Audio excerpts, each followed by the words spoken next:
through! Hello guys, how you guys doing today? Hello! You guys doing? Hi! Very silent. Still haven't found one. Sorry. Dude, you know what's crazy, dude? You know what's crazy? I'm starting to feel like a YouTuber. I had a break today. I think it's because I barely slept. I'm in a multi-dimensional level brain power right now. Yeah. It feels weird. It's like I have I'm coping really hard. you could you could say that. I'm coping really hard. The last video flopped. So that's pretty bad. But I'm hoping that it goes back up. Like right now or throughout the day. Otherwise I might re-upload it. Because I wanted to see what happens when you put a premiere as members only and then the video goes public. I wanted to see that fucks up the video. We'll see. It might have fucked up the video. I don't know. Because I checked and YouTube didn't really post it. So like the video was made public 7 hours ago. In those 7 hours, it didn't get any views. It got the 20, I think, right now. But it did get like a couple right now. Like last hour and two. So, yeah, we'll see. It might... Cause like, YouTube told me that's the best time. And PDQ, which I'm still subscribing and I'm gonna have to unsubscribe. Because I don't remember how much I had to pay, but like probably quite a lot. They both told me at around the same time. Well, I think they fucking lied. Welcome to the stream, cute Cinder. Welcome to the stream, Darfo. Stream, Isaac. Hi. So yeah, I don't know. I think they lied, man. Lied it out. Maybe this is the best time. You got good comments? Yeah, you are two of them. And the other two, I think, is one guy that replied to himself. Actually, never mind. The last one might be from a short. I haven't really checked.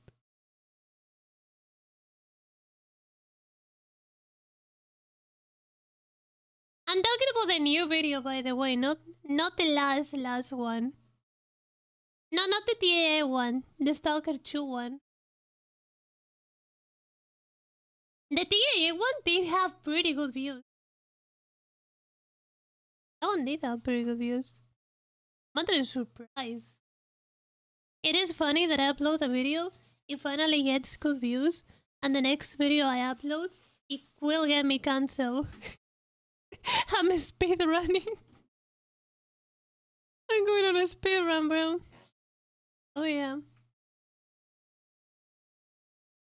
Wanna see the Steam controller leaks? Sure, you can put it on stream ideas or here or... I don't know, you just put it here. Just put it here. Okay.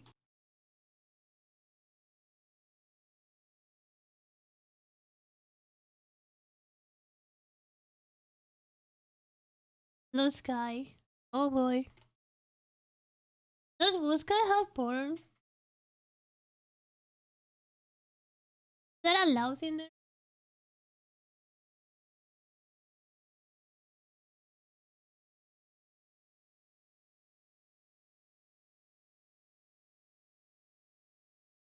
I have no idea.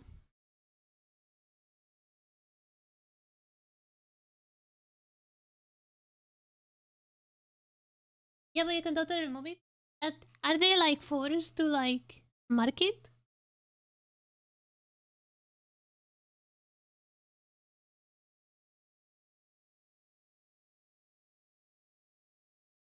Full of lock list. What the fuck is that? Isn't this like a VR thingy?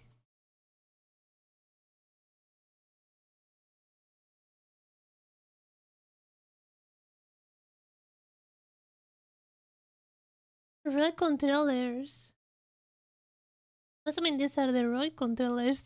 They're literally copycat the ones from the PR that I have.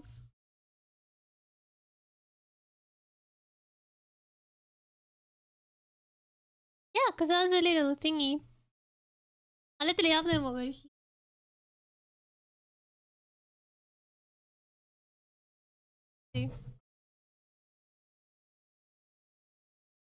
The right one. Oh, this one has some more buttons. The one in the picture. Wait, what? It has the...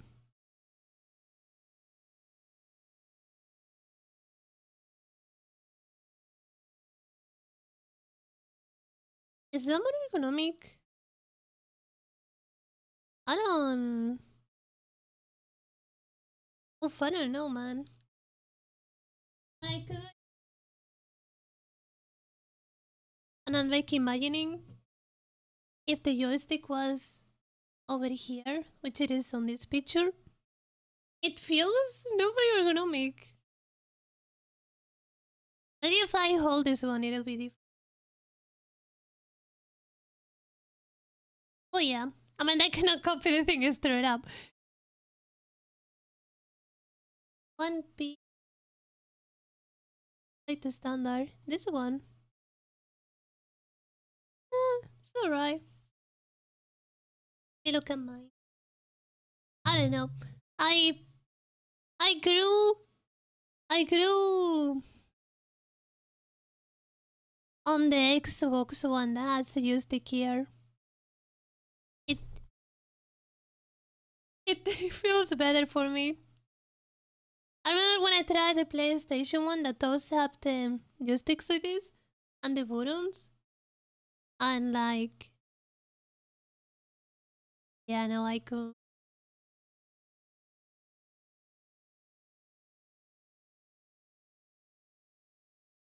Like, I'm not saying they're necessarily worse. I bet if I used the other ones for longer, then I couldn't use the Xbox one. But since I started using the Xbox ones, that's like my world now. It's kind of like if I used the Super Light for very hard to switch. Not impossible.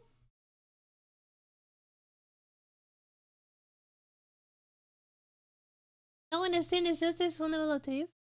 My Elite has drift, which is crazy. Supposedly, it shouldn't happen. And I mean, it only happens in games that are completely like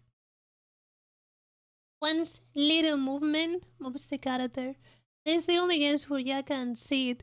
If I were to play Elden Ring, for example, there's no drift. I don't know about Rainbow. Yes, only games that are very sensitive to the joystick. You can see a little bit. It's like a millisecond, but it's still there's so it's something. It's there. I think it was the same tech as the AB Ultimate. Welcome to the stream, Penguin. I don't know. They look cool. It looks cute. It looks tiny for some reason. I don't know why. What is the agenda right now? You have it on Twitter. Yeah, you have it. Actually, I don't want to open Twitter, even though I know I'm not gonna get porn. Just in case. I don't want to get banned right off the bat. I am pretty confident that I'm not gonna get porn. But never say never, man. I'm the unluckiest person in the world. I don't I don't test my luck.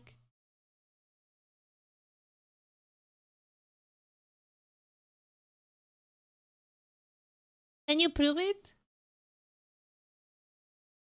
Been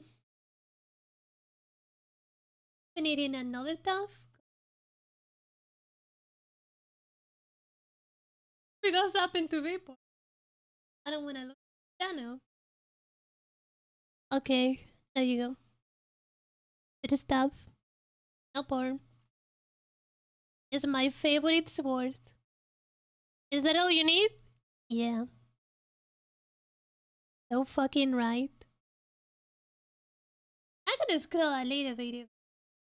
But checking that's not probably yes. No porn. Some cool shit. I like this. This is me, by the way. No porn. Just memes, cats, and as Mongol sometimes when he types something. And the Joker. You know, say they want a bad boy till like catch me still in catalytic. Jesus Christ. I ordered the most expensive tomato dos my pack.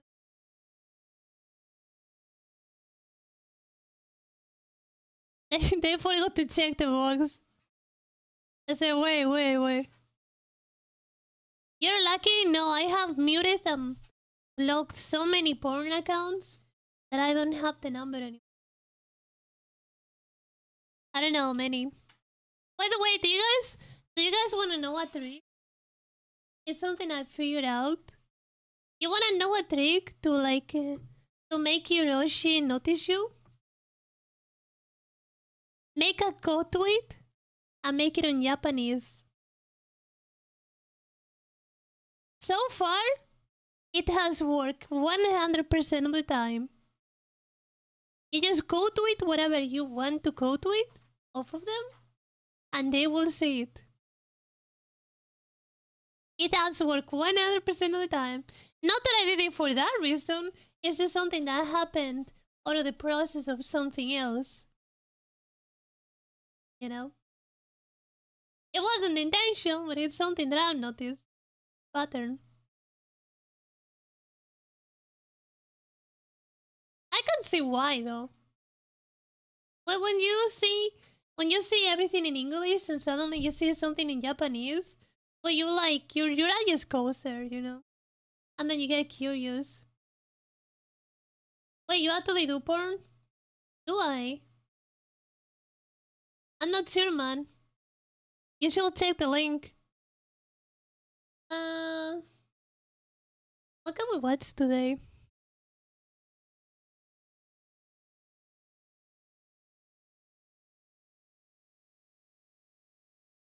Got a bunch of videos.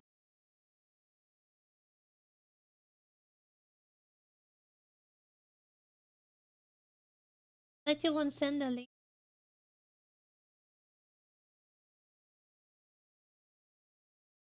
Right here.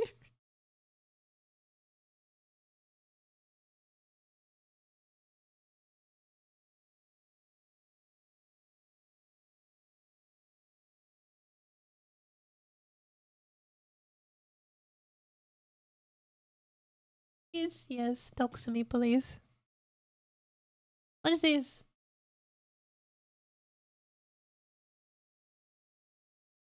Huh?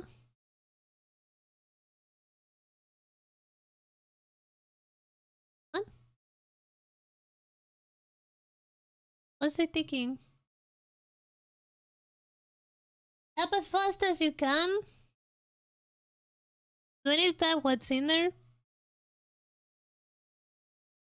Man, I'm not ready for this shit.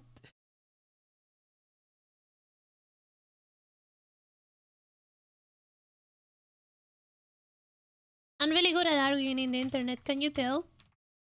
I might have a Twitter account, can you tell?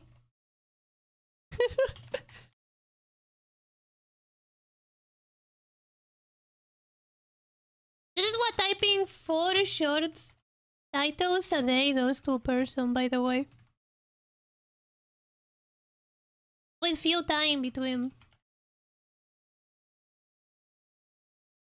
Is this good?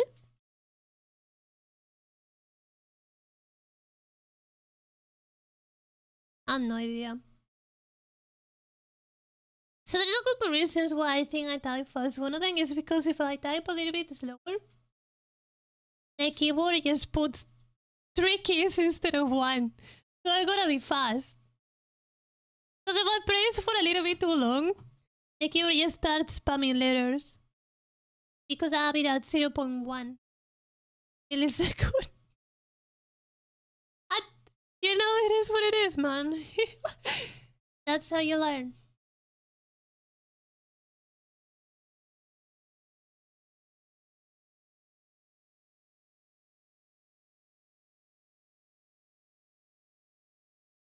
Did I say I didn't sleep today? I did.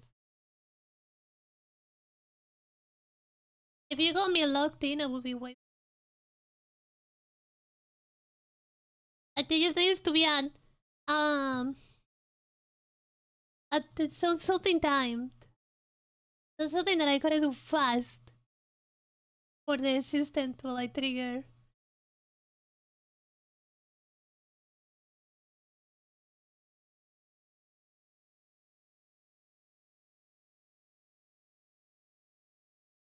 Sorry.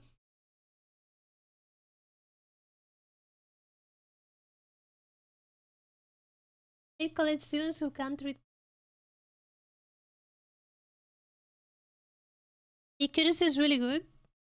That's surprising. My name's Shoddy. What is this video? My name's Shoddy. 2 minutes. By the way, I'm gonna have to end earlier.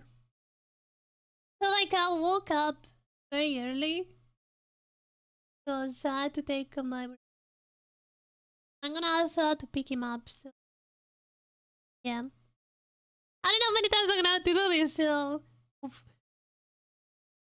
that's where I'm gonna end.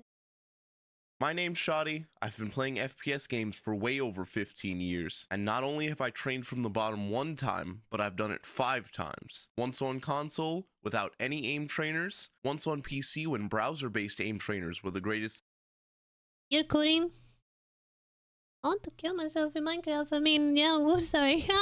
My name's Shoddy. I've been playing FPS games for way over 15 years, and not only have I trained from the bottom 1 time, but I've done it 5 times. Once on console, without any aim trainers, once on PC when browser-based aim trainers were the greatest thing on Earth, and 3 times since I started playing Kovacs, landing me at the rank of Only good players play Kovacs, man. Goddamn! All the fucking good players play Kovacs, man! I swear, man, I need to use it more. I do. Masters in Voltaic benchmarks, and I trained many of my friends up as well. So I'm going to compress 15 years of brutal aim truths and lessons in this one video. So welcome back to Shoddy's Yap Sessions episode 2, or better known as the greatest background noise. Now, brutal truth number 1. Aiming is just hand-eye coordination, and the eye portion is criminally undertrained. That sounds about right, yeah. When I first started aim training, it took years for us to really advance in anything.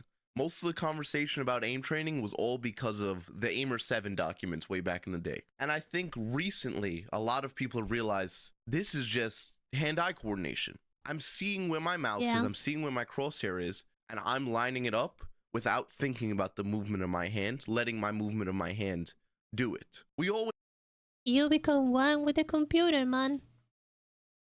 Just like in the Matrix. always just train our wrist, we train our arm, we train our aim, and we don't train our eyes at all. Nobody trains their eyes.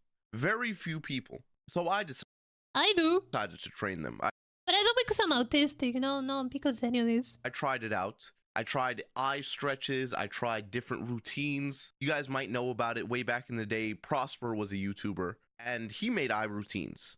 I tried all of it. And later in the video, I'm going to teach you guys how your eyes can actually help you aim better. But for now, we need to understand that aim is just hand-eye coordination. You look at your mouse, you look at your crosshair, and that's also why people tell you to focus more on the target than your crosshair, which we'll get into. But you have to start training your eyes. So if you guys wanted to start training your eyes, the best way I would start is the first thing I do is eye stretches. I try to look around because a lot of people, you may not realize it. You can try it right now at home. When you look at something, how often do you fully just use your eyes? Most people, what they do is they turn their head. Like, look to the left of you. I can look left, but I don't have to turn my head. Is that true? I'm always using my eyes. I don't know if that's true, man. I don't know. It's me. I almost never move my head. I guess because I'm socially awkward and I always scan the environment. I'm always like, yeah, looking everywhere. Scanning the environment. Do you guys move your head often than move your eyes?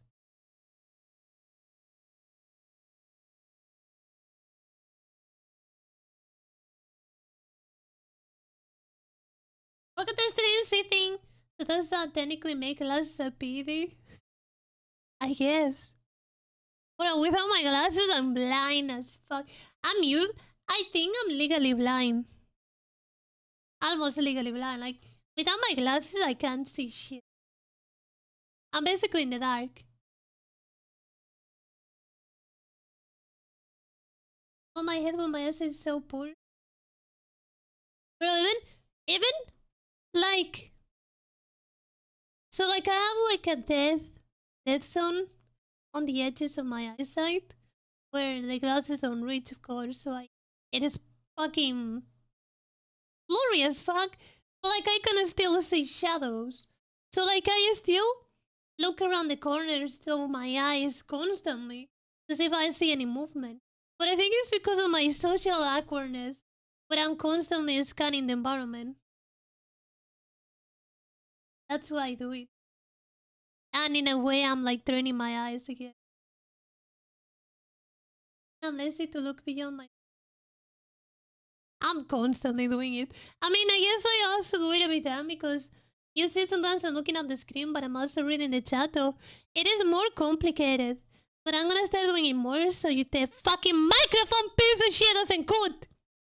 So, yeah, I'm constantly doing it, basically. I don't know. And like, especially when I'm aiming on the monitor, like I'm playing, I don't really move my head. I don't know, you see me play, I'm pretty sure you guys can tell. I'm like, I move my eyes a lot. I'm always like, taking everywhere with my eyes. I don't really move my head from the center, like nose to center of the screen. I'm sorry for making such a... Most people, inherently, when you say look left, Sorry. turn left and look. Because most of us are just comfortable with keeping our eyes straight, not using them for what they can do. People forget our eyes can move around. We can look up, down, left, right, corner, top corner, down corner. And when you look around, I want you guys to try this whenever you get a chance. Close your eyes and look all around the edges of your eyes. By that I mean look straight up and then keep your eyeball looking at the corners of your eyes and wrap it all the way around back to a full circle. You'll feel a stretch. A lot of people will, at least. And you'll feel a stretch because you guys don't do that. Most people don't. Most people don't sit there and let me actually use my eyes to their fullest capacity. Especially when we sit on screens all day. Back in the day, especially ever since I started trying to do YouTube, I sit here for 12 hours a day. I think I work on my computer for about 12 hours a day. But you got a problem, man. You need to go outside. And play video games. I was you. Back in the day, I used to play video games for close to 18 hours. Because me and the boys, you know?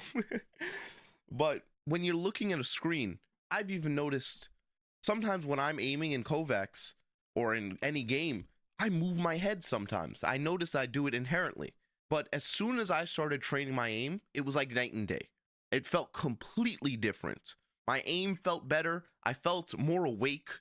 I felt better overall. So I would do eye stretches.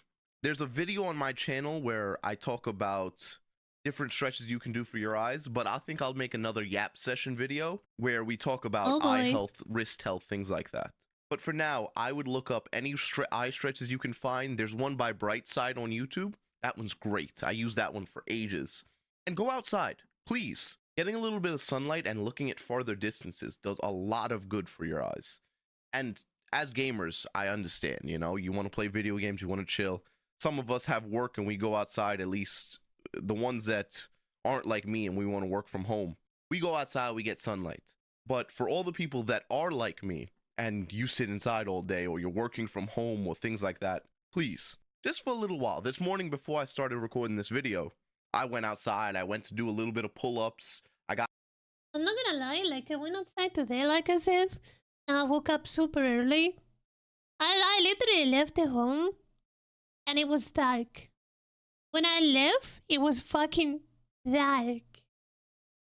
It felt good. Like I was dying inside, but at the same time I was like, damn.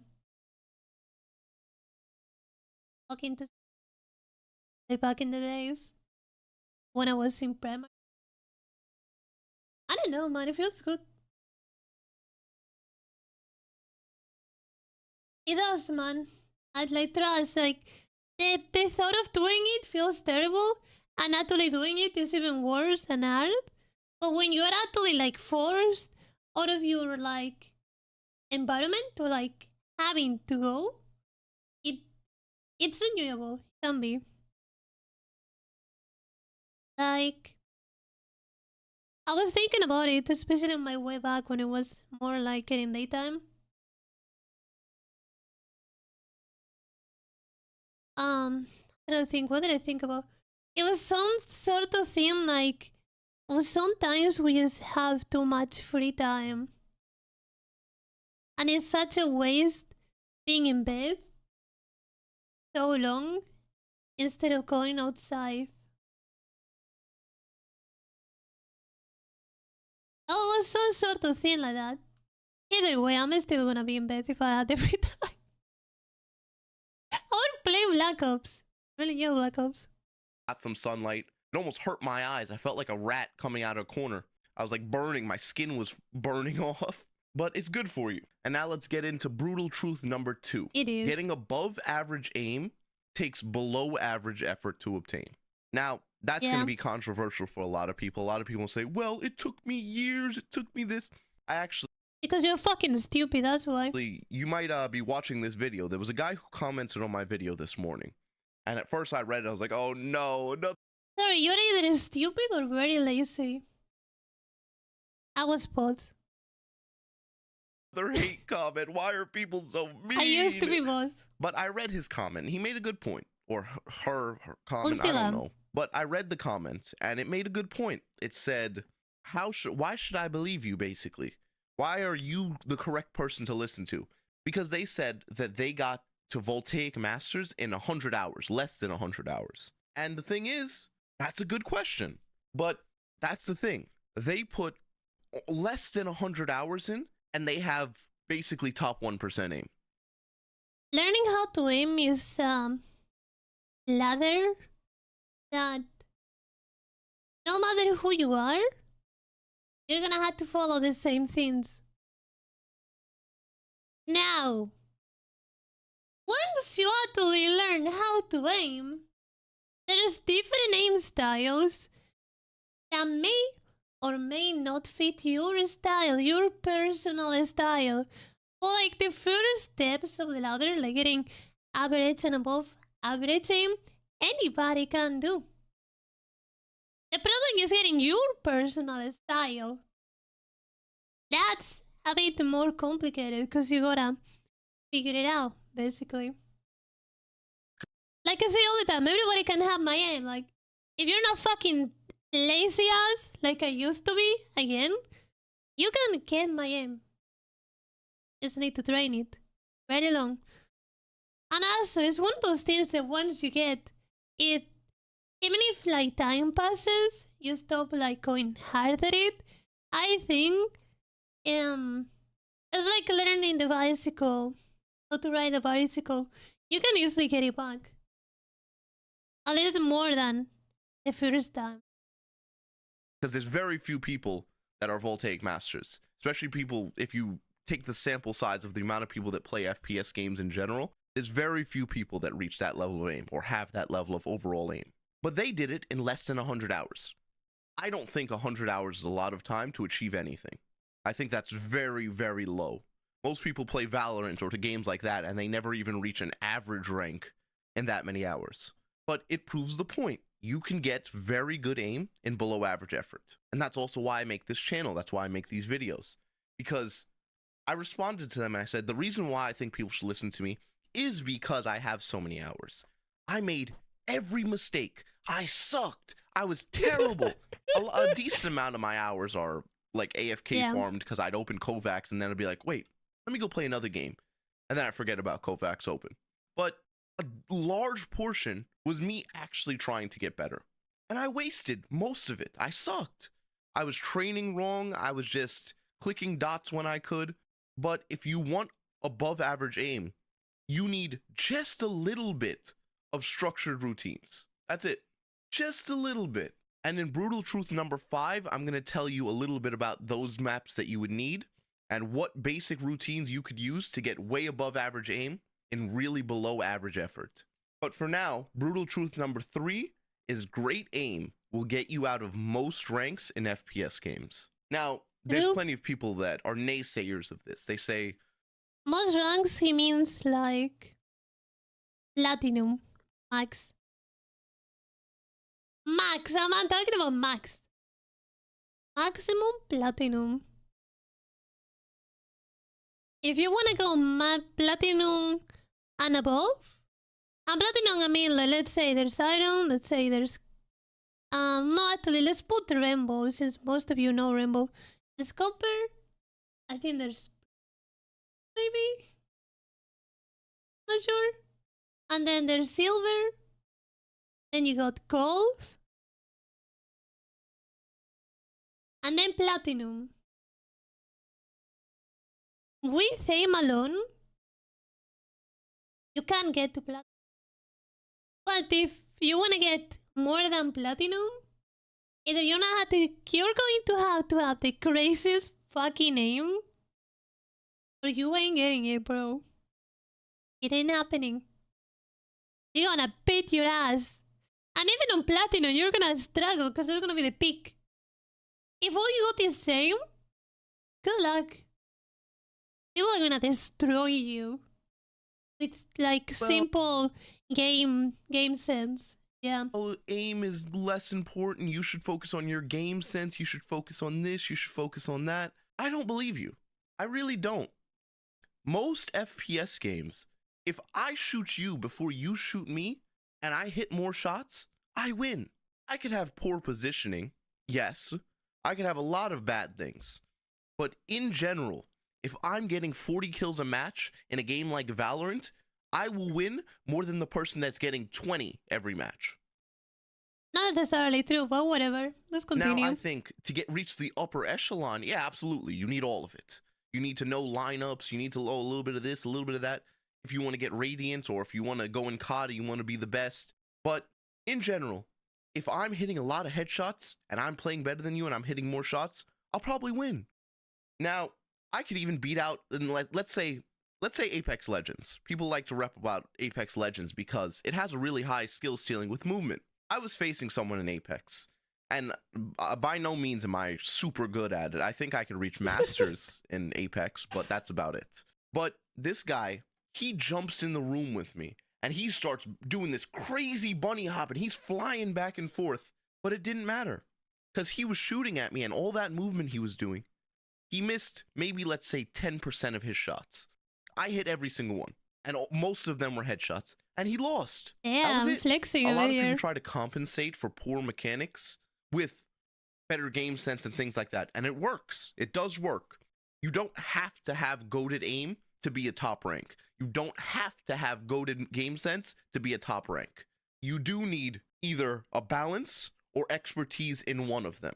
I think people like, even people like me, I think I have decent game sense. Like, I'll know where someone's coming from just based off of intuition because I've played for so many years. But most of the reason why I enjoy FPS games and most of the reasons why I win is I drop tons of kills. A lot of people don't believe me when I say it, but a lot of my friends that play with me could vouch for me. In Valorant, when I first started playing, I would average minimum 30 kills a game, every single game. Why? Because I was stupid. I said, well, there's gonna be 3 enemies when I peek this. I know I have better aim than them. If I peek Oh it, my I bet I God. could get 2. And then I do it. And then I laugh to my friends. I got mine, you know? But most of the time, I peeked stupid angles because I knew most people had worse aim than me. I knew most people would not hit the shots that I would hit. And that ego peeking helped me. It worked. I actually have an immortal friend. He watched me play. Sometimes he watches my videos. I don't think he'll watch this because it's a yap sesh. But Damn, who my does friends will this tell him remind you about it. of? He watched me play, and we were playing Premiere, I wonder. and we were winning. And he said, bro, you were giving me like, bro, you were stressing me out. You were ego peeking everything. You got to stop that. But it works. I ended that match top frag, and I wasn't really more negative than him. I think we were close. I think I had a few more deaths, but it wasn't a massive amount. And a lot of the deaths I got weren't because of the ego peeking. It was because I just did something dumb, or I was last alive and I had to retake, and yeah, you know how that goes. But it works. If you just aim better than everyone else, it's like when everyone went through the blue lock phase. In blue lock, I think they say something along the lines where it's about who scores more goals than the other person. I agree. That's all that matters. If I am the best at shooting you better and faster than you shoot me, I win. Now, you could, through game sense and crosshair placement, give yourself an advantage over me. But in general, even if you give yourself an advantage, if I'm just cracked, I hit it anyways, and then you cope. That's it. So I think he's how do I say this? It is a bit of figure, and it's also like trying to make exaggerating a point for the sake of the video. I'm giving it the best face that I can. He's trying to exaggerate a point for the sake of the videos. People do train their aim. That's what I'm gonna hope it's happening. But yeah, he's ruining it a little bit. get for really sure. good aim. Practice it, train it, if that's the type of player you want to be. Not everybody wants to be the guy where I shoot him, he no shoot me, I win. Duh. That's me. That's what I like. And if you want to be I mean, I'm not gonna lie. I mean, this guy's not painting me either on the best face possible. But yeah, that's me as well. Me. I love it. I love when I out-aim people. That's because that's about the only thing that I'm good at. Not because I will not prefer other playstyles. It's what it is. one of those people, do it. It's so much fun. Now people talk about, yeah, but you still lose sometimes, this and that. I've lost a match where I had 55 kills. It was Bind or whatever, whichever map has the TPs in Valorant. I had 55 kills. It was a 15-16 match and we lost. I still blamed myself. Why? 3 of the rounds, I can count at least 3, I died and I should not have. And I missed a shot and I should not have. And we lost that round. Now, yes, you could say my teammates were throwing or this or that. Doesn't matter. If you keep the framework where everything is your fault and you should improve, you win more. You have more fun because it is. We are not even 50% on the video, but I'll say this either way. This guy is really not talking about consistency. The reason why you don't name everything everywhere at all times is because of consistency. And consistency means that you will not always hit every single shot. That's why there are multiple other things besides just raw mechanical skill. Like positioning, like getting yourself into advantages, many things. Game sense, game awareness. Because you cannot like just raw aim everything. This is why I'm saying that you will never get out of certain ranks with mechanical skill alone. Because you need other things to like push to your advantage and keep a thread of consistency. Because some days you get 100 kills, some days you get 20. you may need to hold back instead of just raw pick everything. You're not hitting them, well, you're not hitting them. You gotta play back, you know, you gotta think with your head a little bit. Yeah. You cannot raw aim everything. Your fault at the end of the day. Hopefully he talks about it You though. cannot control your teammates, the way your friends play, any of that. It won't stop you from getting upset. I still yell at my friends, "What the hell? You're throwing! You're throwing!" You know? And I had to get over that a lot because, God, dude, playing with my friends and having them make me lose made me want to, like, beat my brains in. But it's okay, you know? It's part of the journey. But you have to get over it. You have to look at only what you can improve, because you can't change what other people do at the end of the day. Now back to brutal truth number 4, which links to number 1, which is target versus crosshair, that notorious debate. The target versus crosshair debate is all about where I should look when I aim. Yeah, And so much ego. all the best aimers, they've all kind of given a framework where they say, I look at my target, but I keep some of my attention on my crosshair. So unfortunately, the answer to that debate is both. Which ones you should look at? Both. But it's target focused. Now, in my older videos, you may have heard me say, when the target is close, you should look at your target. When they're far away, you should look at your crosshair. And I still believe that stands. But why does that stand?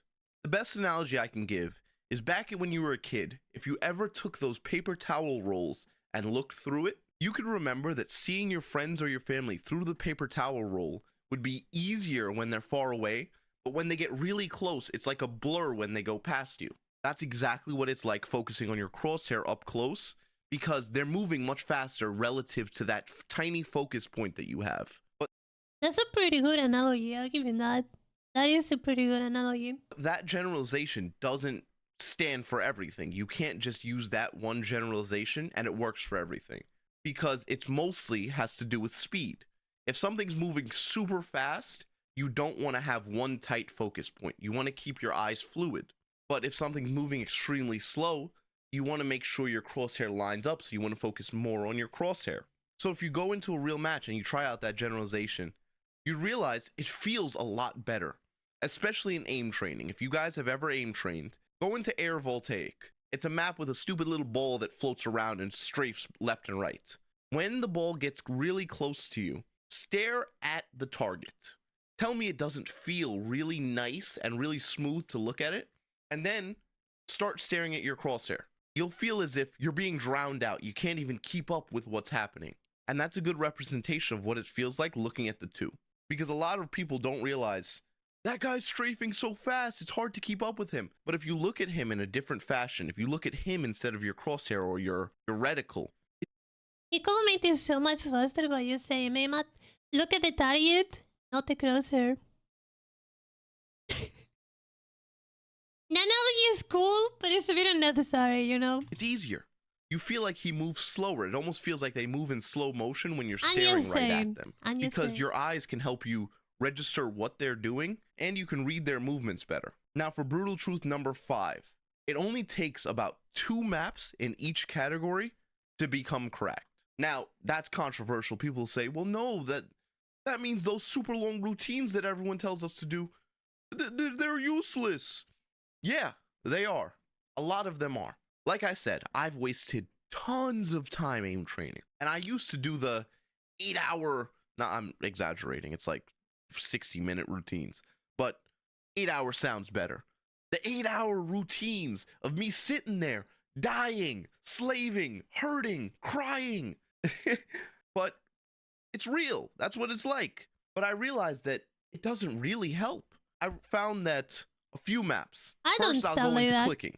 For clicking maps, you need Maybe not for 8, but Pokeball 5. and 5 wide wall. hours? Yeah. Honestly, I'd rather Multiple say times. a wide wall that is a Pokeball map and a hipfire map. Just those two, I think that's all you need. But now you know what they are. How do you play them? There's a specific way to play both if you actually want to get overall better aim. The wide wall is mostly for you to train a long flick and a micro adjustment. So you'll make really long flicks while holding down your mouse button for Pokeball, and then you'll see where your crosshair lands, and you make a tiny adjustment onto the target. I'm sorry for stopping you so much. Uh, I used to do this for fucking hours, man. I remember even doing this shit in a stream while playing. I remember when I started doing them, I thought they were so fucking annoying. But I think there was some curveball at some point in time. But I just started enjoying it. I literally passed from it the most annoying shit ever to like fun. It felt fun. Like I genuinely like doing this. And I think if I went back, I would still like it. It just feels nice. Like you focus your brain into it, and time just goes by. I could easily do this for hours. I used to, I mean, yeah. That's all you do. And you want to practice making long, straight lines to the targets. I don't want you to do squiggly lines. I don't want you to do where you overshoot and then you go back. Here's the thing, sorry. Sorry. The most annoying trainings are usually the ones that give you the most. The most annoying trainings are the ones that help you the most. This is generally a fact, like the one we just saw. You want to undershoot and micro adjust. Undershoot and micro adjust. That's all. Just doing that, you'll build good technique. And I want you to make sure that you're on the target. You're not just brushing past it. Oh, there it is. Close enough. Next target. Make sure you actually do it slow and you're on the target properly. That will give you great aim. Then you do the hip fire maps or the raw mouse control maps. Those maps, they're just micro adjustment. You're just doing tiny adjustments with whatever sensitivity you prefer, clicking each dot. And with that one, you don't really want to do the long shot, then micro adjust. You kind of want to just watching these videos, man. It should be I hate watching them because they make me want to do it again. So a straight line click, straight line click, straight line click. But I don't have time to do it. It's so annoying. Close to, if not 100% accuracy. And just watch your score go up. Keep making the score go up. That's it.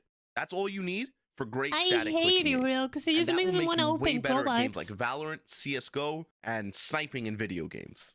Then you need to do a tracking map or tracking routine. The two maps I would say for tracking is Fugala XYZ. That map is dreadful. I hate it. I was just practicing it because I needed to hit masters in air voltaic, and I hate it. It makes me want to like beat my brains in. It's just annoying. It's really good though. It works.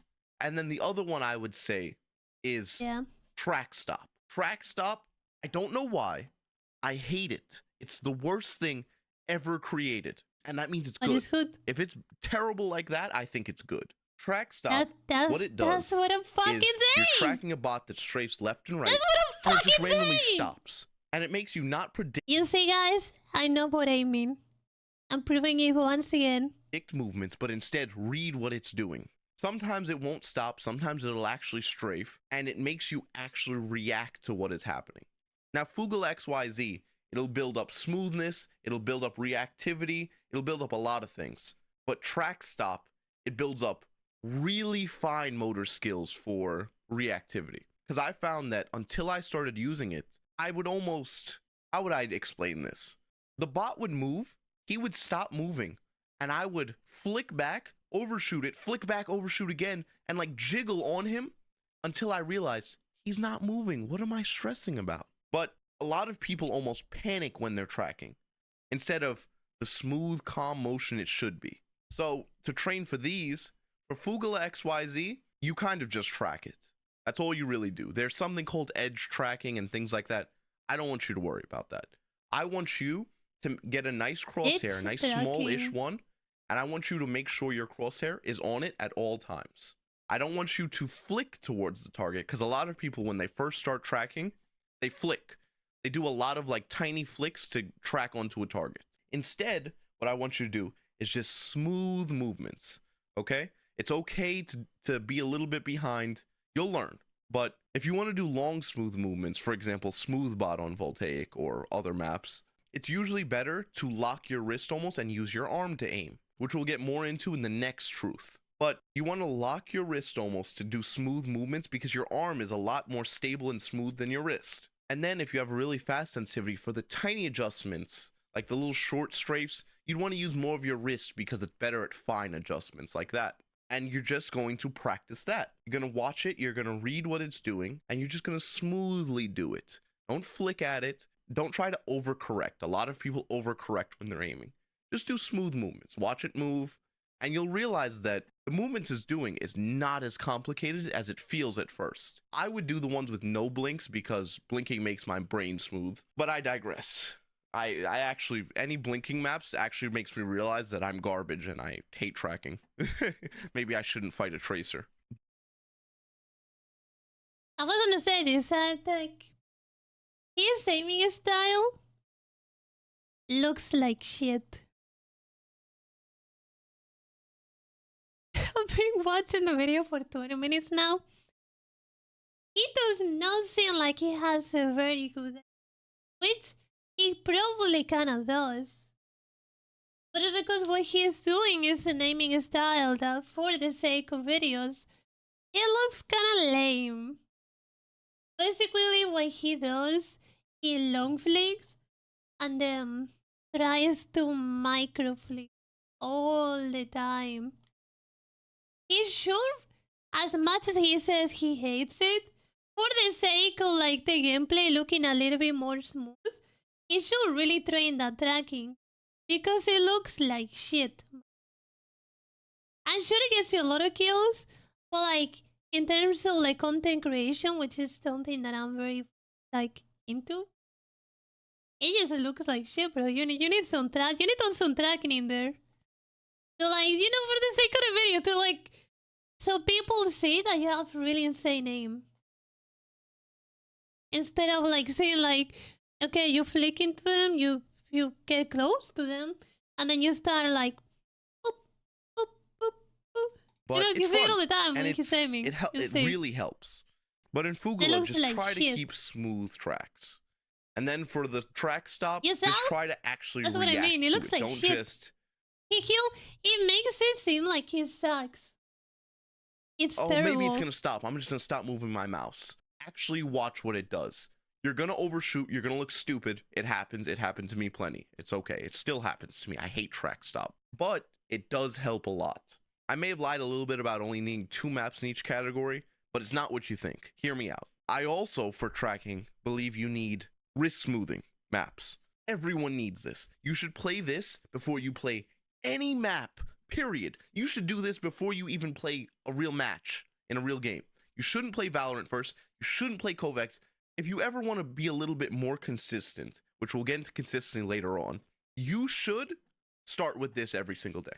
Any of the smooth your wrist maps, you should only be using your wrist really to aim with it, and you want to smooth it out, exactly what it says. You want to just follow this slow moving, stupid little target slowly, and it warms up your wrist.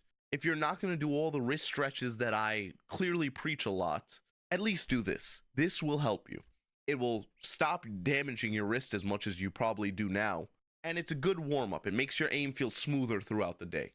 Anyone I've ever had do this, they all said, bro, after that, I felt great. One of my friends, we used to play Valorant a lot, and every time he would play, before he would play, he'd always play this map, and then I got him to do wrist stretches too, and he said, yeah, bro, I play so much better. I started hitting so many high scores, Mike. It was instant. So please, add just a regular smooth your wrist map to any of this. And if you have an issue with vertical tracking, like where it goes up and down, please add one of those, because that trains a different motor skill. So you want to train both. Now, for switching maps, I don't actually know the names of these, but I recommend 1 evasive, 1 speed switching. And specifically, I recommend for speed switching, the static versions first. You should practice the static ones, the ones that don't move at all, so you can focus the actual fine motors of switching between targets quickly. I think it's because I'm beyond this point. But I'm 50-50 with this video. I don't know, bro. I'll tell you, like, a lot of things he says are like, yeah, hell yeah, for sure. But there's a few others that I'm like, you know, I don't know, bro. Do you really? Does this really, you know? Eh. I prefer videos that go more into the specifics and like trying to make you understand why what's happening, it's happening. And why doing this does that. This is more or less just giving general advice. Brutally honest, I mean, he did deliver from title to video. He probably is being brutally honest, but this advice will not help everybody. It's not broad enough, and it doesn't really go that much in. But it's okay, I mean, it probably went well, like, just 60k views. It's not super terrible advice. Like I said, a lot of the things that he's saying, they're true. And they do make sense. But now, in Voltaic, they push a lot of the moving ones. And it helps. It's better for actual games. And by the way, this is why I never want to make a tutorial like this. Because making a tutorial like this is very, very, very, very difficult. Explaining aiming is ultra difficult. Like, trying to explain it properly, I never want. It's so hard. It is, bro. So, like, props to him for trying. For sure. But I don't want you to get better at actual games. I want you to get better at the skill. I'm not invalidating the and video. And getting better at actual games will come in time. Focus on speed switching and evasive switching static versions. Like Pat TS, I think that's what it's called. That one's great. A few others, but maybe I'll leave them in the description, or I'll give gameplay over right now that you might be able to see. I don't know. Future editing me might hate editing a 1-hour video. I don't know how long this will be, but yeah. But that's all you need. Those little bits of maps, you'll have great aim. Everyone else, you don't need to over fixate on it, because normal people don't want to spend an hour a day aim training. That's only for the nut jobs like me, you know? You want to be crazy? Then yeah, you go be crazy. There's plenty of resources online about how to be crazy. But if you want to just be normal and I just want to play better, what are all these people giving me all this nonsense? They give me this hour routine. I hate this. I have 10 minutes. I don't want to spend more than that aim training. And speaking of not wanting to spend all that time aim training, if you want to get the most bang for your buck aim training, the last 2 tips that I give are the best for people that are crunched for time, or just for people that want to optimize their routines. So make sure you stick around for that. Brutal truth number 6. You need to use your arm and your wrist for aiming. Most of the people that play Valorant play on very slow sensitivities. And when you aim, you make long movements with your arm for a lot of things. And don't get me wrong, I love slow sensitivity. The reason why is it feels more natural. It feels like what I do in real life correlates more to what I do in a game. That's the actual reason why I use low sensitivity. It feels better. But it depends on the person, lot of the times I've noticed that my wrist will hold me back. My wrist, and if you've ever had this happen to you, then let me know. It will almost jitter when I aim. And I would see it whenever I'm making really tiny adjustments, especially at a faster sensitivity, and it would hold me back. And vice versa. When I first started playing FPS games, I did a really fast sensitivity. But whenever... Me too. I used to think, like when I played Rust, or like more like I started playing Rust, I didn't even at the end, I was kind of like fast sent. So like I thought back when I started that the fastest the sensitivity, like the more I pull the scroll, like the more that I had, the better that I was.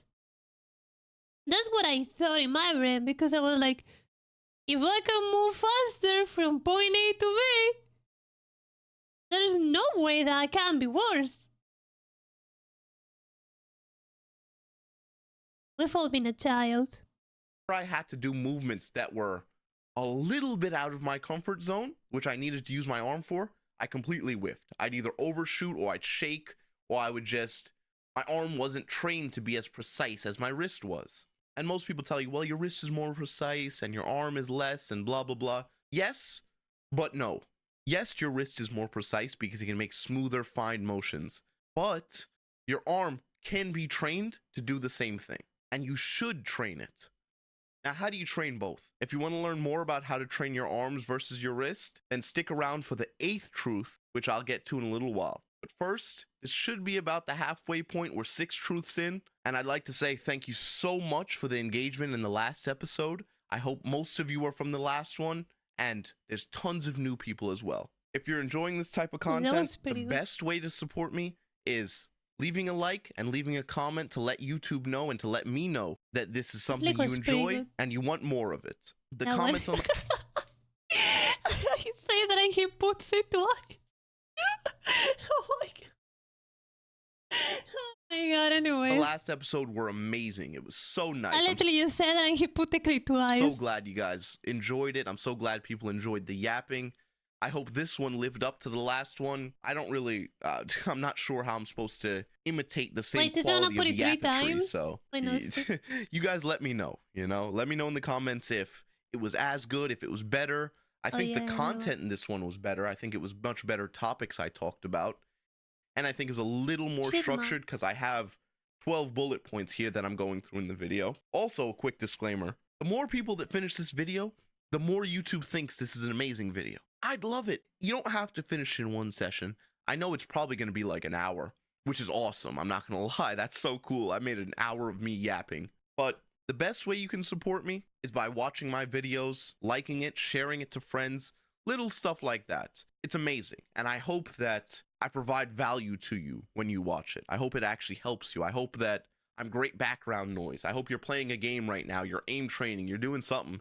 And you just have me yapping in your ear. Maybe you have 2 monitors and you got it on. But thank you guys so much. The more you get to know me, the more I kind of put my personality in these videos. You'll know I'm a sappy loser. So it was really cute, It was very cute seeing all the videos, all the comments, all the nice people. It's so strange seeing so many people actually really enjoyed it. Also, for all the people that got to the end of that last video, yeah, I guess I owe my cat like 50 cans of food. And I think at the start of this video, I'll probably put up a picture of both my cats. And maybe we'll make another wager for more food for them. But we'll see. I don't know what I'll edit in at the end. But thank you guys so much. Thank you so much. I appreciate it. All right, let's... By the way, I'm realizing right now, it's kind of crazy. He made subtitles. I don't know how he did this, but he made subtitles for 42 minutes and 39 seconds. Ooh. Holy shit. That's a lot of subtitles, man. It's like about a movie.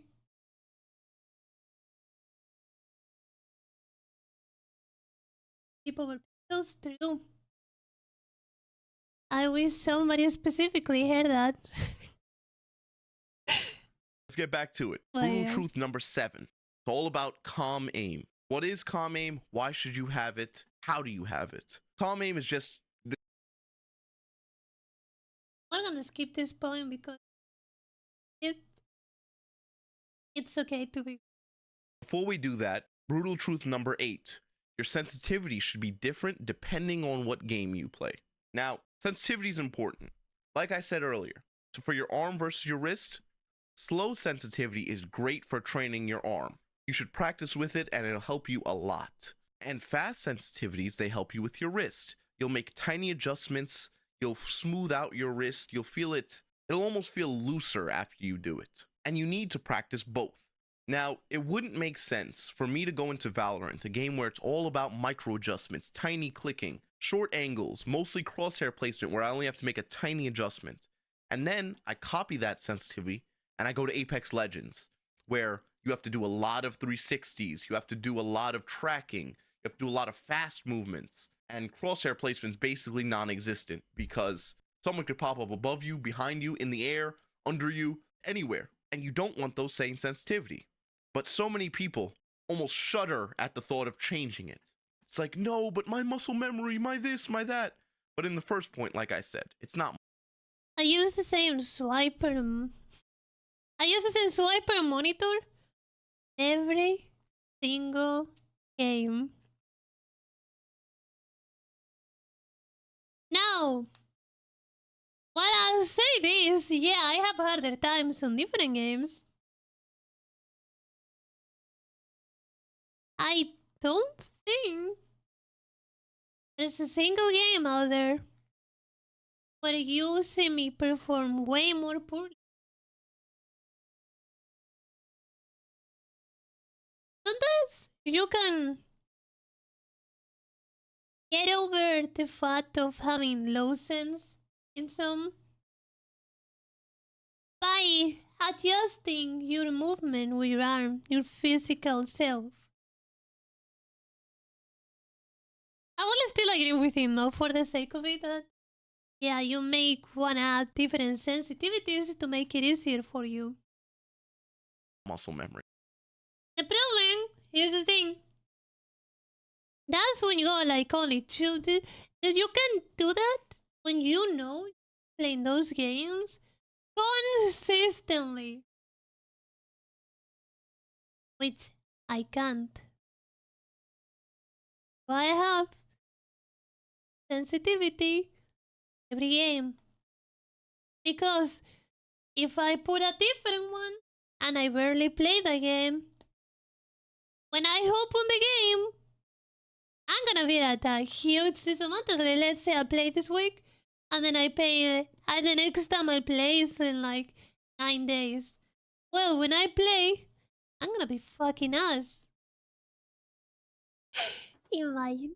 That's what you guys don't really see me being extremely fucking ass.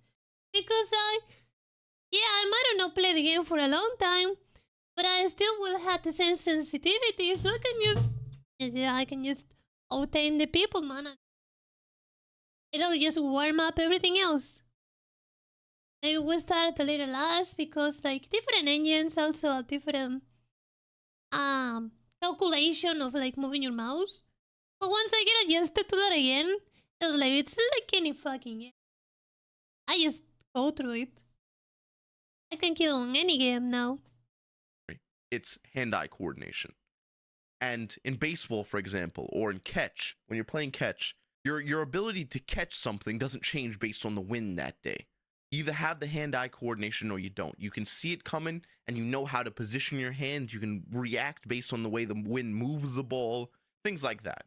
That's the same for aiming. You're just reacting to what you're seeing and your arm moves accordingly. It's not muscle memory. Now, I think there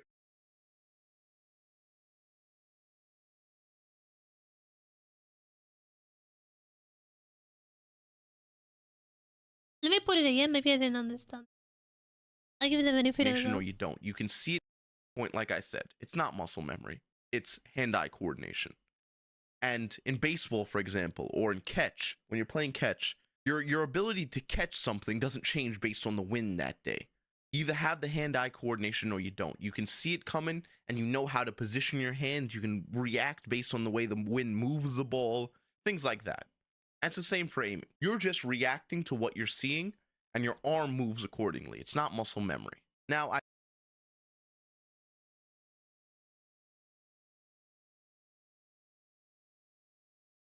It's not muscle memory.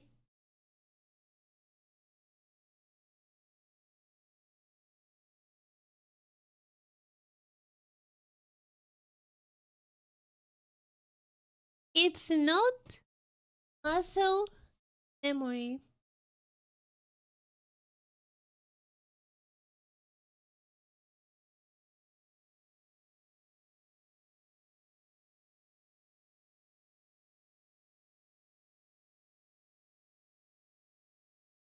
You know, I can get over the main bullshit. Like, sure, you wanna do that, but saying it's not muscle memory, I'm very sorry, but you don't know what you're talking about.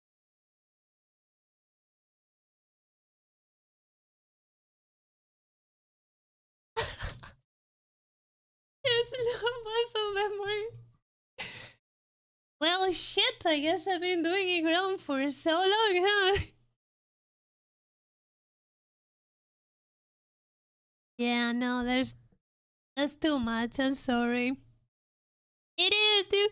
Muscle memory is one of the most important things about it. And the fact that he just says that like that, nah. I'm so sorry, but I can't. I can't let that one pass. And then sorry, really. That's just enough for me, personal. I'm a strong believer of muscle memory, and I've been for a long time. But what did I miss? He just said muscle memory is not a thing. He just Dude, saying that shit isn't like the earth is flat. Oh wait. He said it's all hand-eye coordination. Um,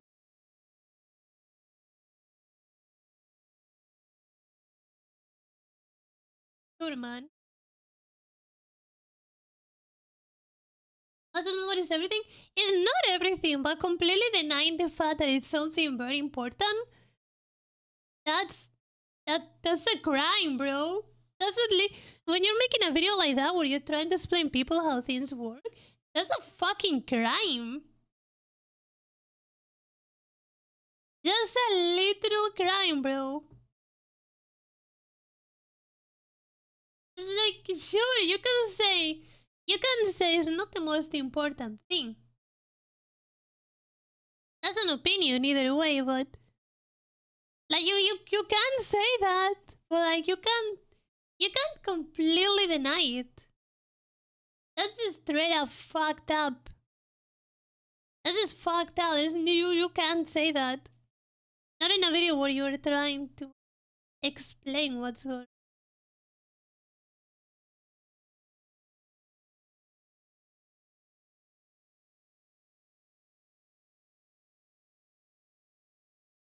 What does the eye coordination this movement from?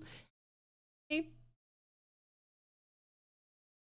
mean, not really, but yeah, basically. It's more complicated than that, but yeah. Just what I'm saying is that me just completely denying it. It's just utterly stupid. Like what the fuck, man?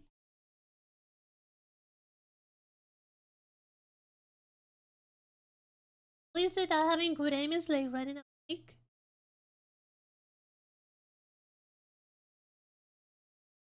No, it doesn't stay forever. But just cause like yeah, I guess in a way. So like the first time you discover how to properly aim, the next time that you want to train it will be way easier than the first time you ever did it. In that term, yeah. But Asamori isn't a. I mean, you can call it however you want. Sure. But saying it's not real and it's all hand-eye coordination, like, what? You know? He's just trying to go against everyone else. There are there are very basic concepts that you just cannot scrap. Like you literally kissed. No, you can't do that, bro. I'm sorry, you can't do that.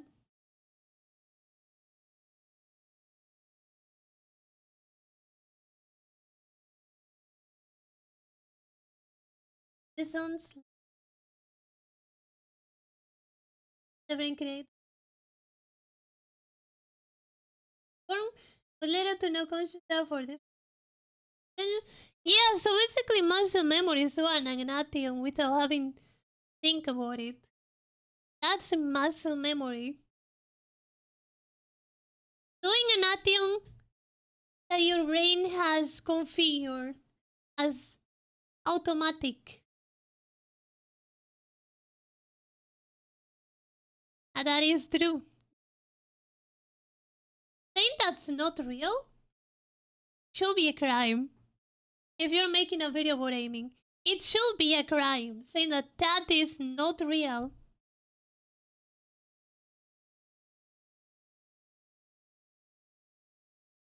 Like, I can allow so many things, even the game. So I believe it's bullshit. But if he believes that it's not, you're on your you are on your every right to think that is not true. That is good. Sure. Awesome. Holy crap, man. I'm not kidding you. If I could spend 2 hours on Robux every day, I would. I love it. Can I find the dots thingy?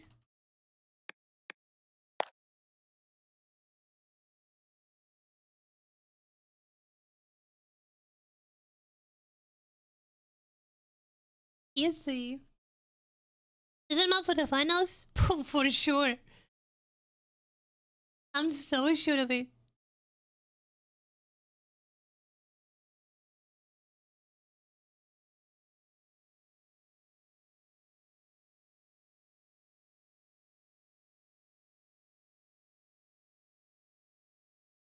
Many dots.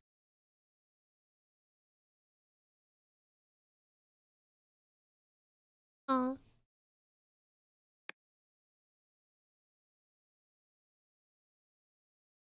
I need to find one of those that's like very tiny.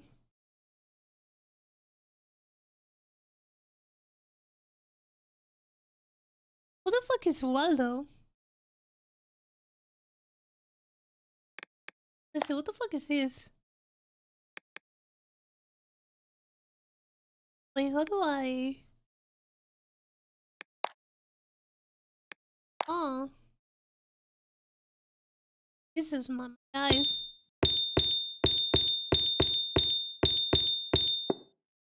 I don't know. I wanna see more... I'm more tiny even. Floating dots Valorant! Oh, that's horrible. That's scary. Yeah, like this. I don't like my crosshair though.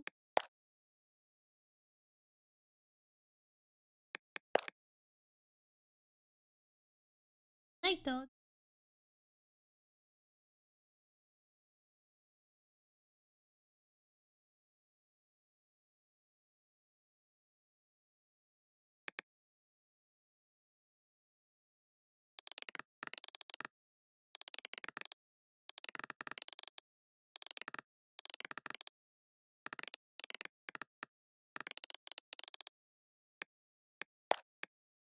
Me? I guess. I think mine's smaller though. Dude, I love doing this shit. I shit you not. Right now I'm lazy aiming, by the way. And this is one of my biggest problems too, by the way. I love lazy aiming. Like very barely putting any effort. Partially it's because I just end up sitting back because of the pain on my legs. I think that's one of the biggest things why I'm doing it. Lazy aiming can be many things. One of them just not even putting much of an effort. You know, just not like having bad posture, sitting back, or like sitting in a wood. Yeah, basically.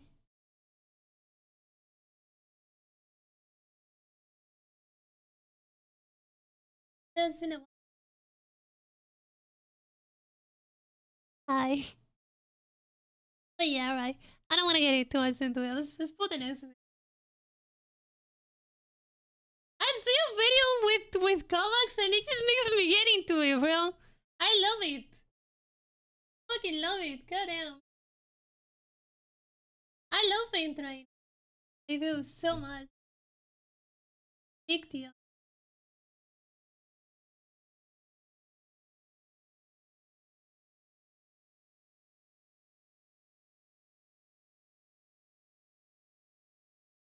I think this is gonna be a good. Oh boy. I I hype. I have high hopes for this one. Everyone wants to make you Hey angry. Gwynless, I hate you.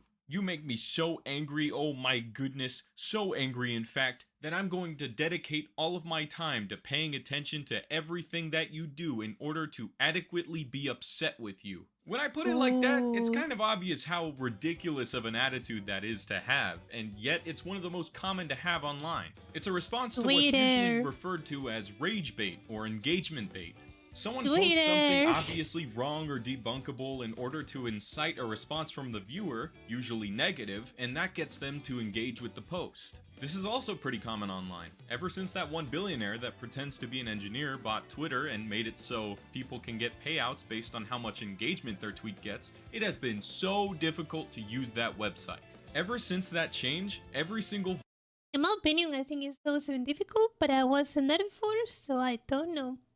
viral tweet is one of two things. Either A, some moron making some absolute brainhead take, or B, someone dunking on that moron by just saying, nuh-uh. This is what the internet has come to recently, inciting hate or frustration for easy engagement. And the more and more it works so easily, the more and more people are gonna wanna do it for a quick buck. So now I'm gonna talk about it more because that's how you make a video. So I'm gonna talk about TikToks now.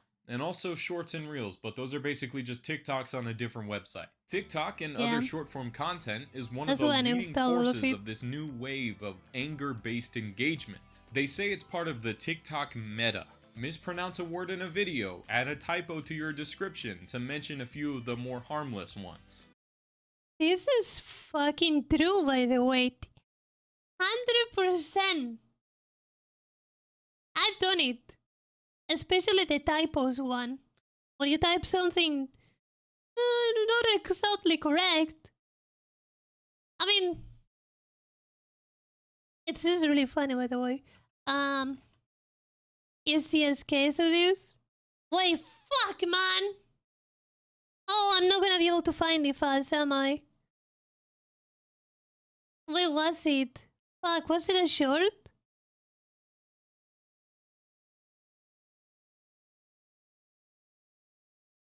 Do you guys remember the pufferfish one? Where was it?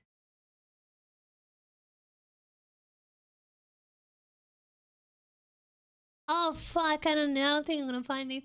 Well, basically, I type pufferfish background, and it got a bunch of like engagement. Because people thought it was funny, and other people got mad at it. With these ones specifically, they want you to comment and correct them, because what that I don't means know where. is they'll get more I engagement forgot. and it'll get pushed more, which means more money for them. TikTok, like most social media sites these days, doesn't really care whether the engagement is positive or negative.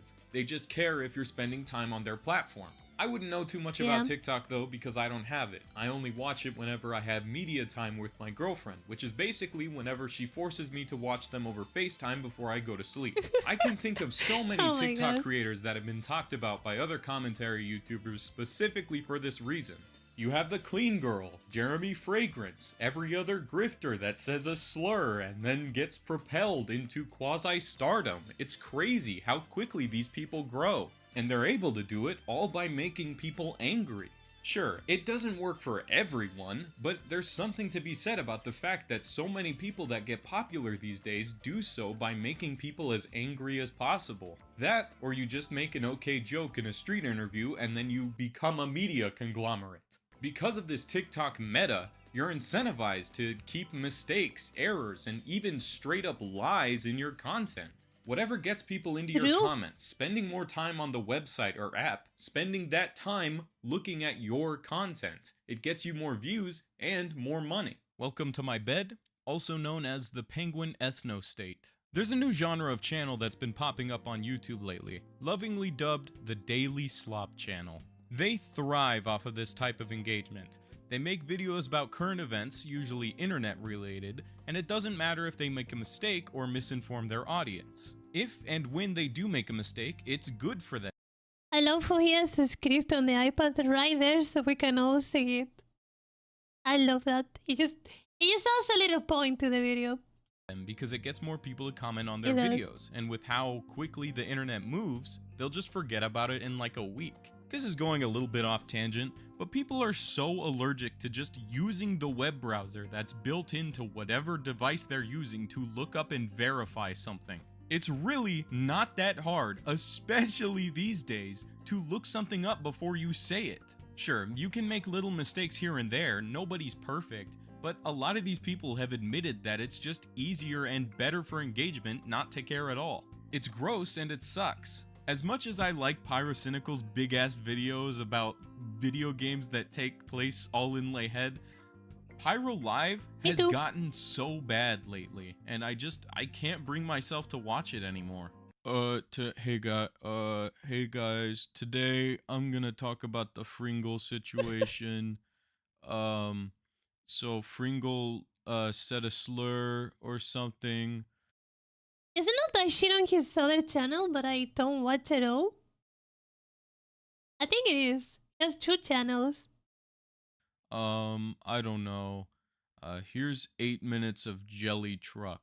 Maybe I'll start to make more videos like this just laying in my bed. This is really comfortable. This sort of attitude towards creating things online has seeped into the real world, but not without a camera, because how would they benefit from it then? I don't want to bring up too many examples of this. Oh, hey Momo. I don't want to bring up too many examples of this, but I do have one that I think exemplifies the sheer lack of empathy that this approach towards creation has fostered. A few weeks ago, a kick streamer named Jack Doherty crashed his car while streaming, injuring himself and his friend that was sitting in the passenger seat. His friend was bleeding pretty badly after the crash, and instead of assessing the situation to get him some help and immediately ending the stream, he instead had him hold the camera while he went, "Oh no! My car, oh goodness, no." I want to reiterate, for the sake of content, this guy made his bleeding friend hold a camera while he complained about his car crashing instead of getting him help. Because of his engagement-focused content brain, he was more concerned with prioritizing his streaming numbers over his possibly severely injured friend. This, of course, is an extreme example, but we're gonna see more. Oh, bye, Momo. We're gonna see more of it as time goes on and this becomes the norm. This will only become the norm if we continue to let hate and anger fuel engagement. It gets clicks, it gets views, and it makes people a lot of money. This must be a miserable existence, right? Again, a sheer lack of empathy, no respect for others, always chasing the next thing. Everyone hates you. All for extra cash. What I would hate is if that was my life, and I'm glad that it's not. Sure, money is pretty damn helpful, but it can't buy you fulfillment. That old saying I used to hear all the time rings even more true in the current online space. Any publicity is good publicity. People in the online space have really taken that. Every publicity is good publicity as long as you can recover yourself and your image. If you are too emotional about things, you should never think that way. Because one girl move, well, your career is over. Either that, or you become parts of the Champions Club. It's up to you. In my opinion, I think for me personally, I believe every publicity. Because I know that I can't keep up with a lot of hate. What's up, bro? Have I ever had it? Not really. Will I ever have it? Probably. I think when I will, because it wouldn't happen, it happens to everyone at some point. When I am having like a lot of hate, I think I'm gonna manage it pretty well because I don't really give a fuck what anybody tells me on the internet. Unless they're people that are close to me. That's the only way that I will give a fuck about it. Otherwise, well, y'all can hate me all I want because I don't care. You know? As long as I think that I'm right, nothing will change me. Now, I also have this belief that Asmongold does as well. If you think that you're grown, you should apologize. If I think that I'm grown, I will for sure apologize. I'm not gonna be a fucking pussy because I think if you think that you're grown and you don't apologize either way, that's being a fucking pussy. You're scared. You're scared of the consequences that you have caused for a mistake. I think the non-pussy thing is to apologize for your mistakes. If you think that is a mistake. That to heart. Because damn, I'm sorry I'm talking about it again, but there's so much engagement bait on Twitter. Ever since that billionaire bozo that likes to pretend to know what a micron is bought up the site and added all of these terrible new features, it's been near unusable. I disagree, but it's okay. Scratch that, he probably has a lot of experience with being told what a micron is. You make the same amount of money from a hate view that you do from a view that completely agrees with your point. The most business-oriented people on Twitter know this, and so while maybe they may not even agree with whatever they're saying, it pays the bills, so what does it matter? Plus, why would they try and get people's attention with something interesting and fun when statistically it is so much easier to get people's attention with hate? Sure, you retain an audience better with positive engagement, but hate and frustration is an attention grabber. If the person you're targeting feels attacked, they're naturally gonna get defensive, and that means more engagement for your post, which means that it gets pushed more. Regardless of if your tweet gets ratioed to oblivion or your ass gets beat in the quote retweets, you still get money from that engagement. So if you're a ghoul with no feelings, there's no reason for you not to pick the easiest option. A ghoul with no feelings. And that's really what it is. It's much harder to create interesting content that people love and want to engage with just because they like it so much than it is to post something that you know people are gonna have a problem with. They can't resist dunking on you, and in turn, giving you the engagement and views you wanted in the first place. Hate is so much easier to manufacture than love and interest. One takes time and effort, and one of them is as easy as just saying the wrong thing. Comedians do this all the time. They make a joke that they know is offensive and is going to be posted online everywhere, and so they can go to their comedian friends and say, "Hey, comedy is legal now, huh? Yeah, look at these guys online." They get money from the people that agree with them, and then they're still in the minds of the people that hate them. Because of all of this, people are much angrier now than they've ever been. There's so much unfettered rage on the internet. Hate for people that you've probably never met before. For some reason, we're supposed to treat that like it's normal? Why do we always blame the people getting harassed or attacked for daring to post online rather than the attackers and the harassers? Oh, guys, I think I just realized something. I think social media is actually bad for us. There's this hilarious clip of the Costco guys on Jimmy. Very true, by the way. Social media is really bad. And this is why some people that are chronically online and being distanced from the reality. That's super bad. When you start to see a blur in the line between internet and reality, you gotta check yourself. You do. Because if you don't, you're gonna get lost. And you don't want to get lost. Because the moment that reality comes to you, kicking the door, and the consequences of like not seeing reality will eventually come. They always come. Because like the internet, sure, maybe forever, like your life, it will not give you anything outside of it. Like you still got real life to take care of, you know, like we're living things. We're not a cog in the machine. We are people that live in real life with a computer, phone, and whatever the fuck, and we connect to the internet. But at the end of the day, we are people in real life. Touch some fucking grass. I need to, but yeah. Felon that sort of illustrates exactly what I'm trying to say here, and in a better way than I probably could. I do need to touch some grass too. More.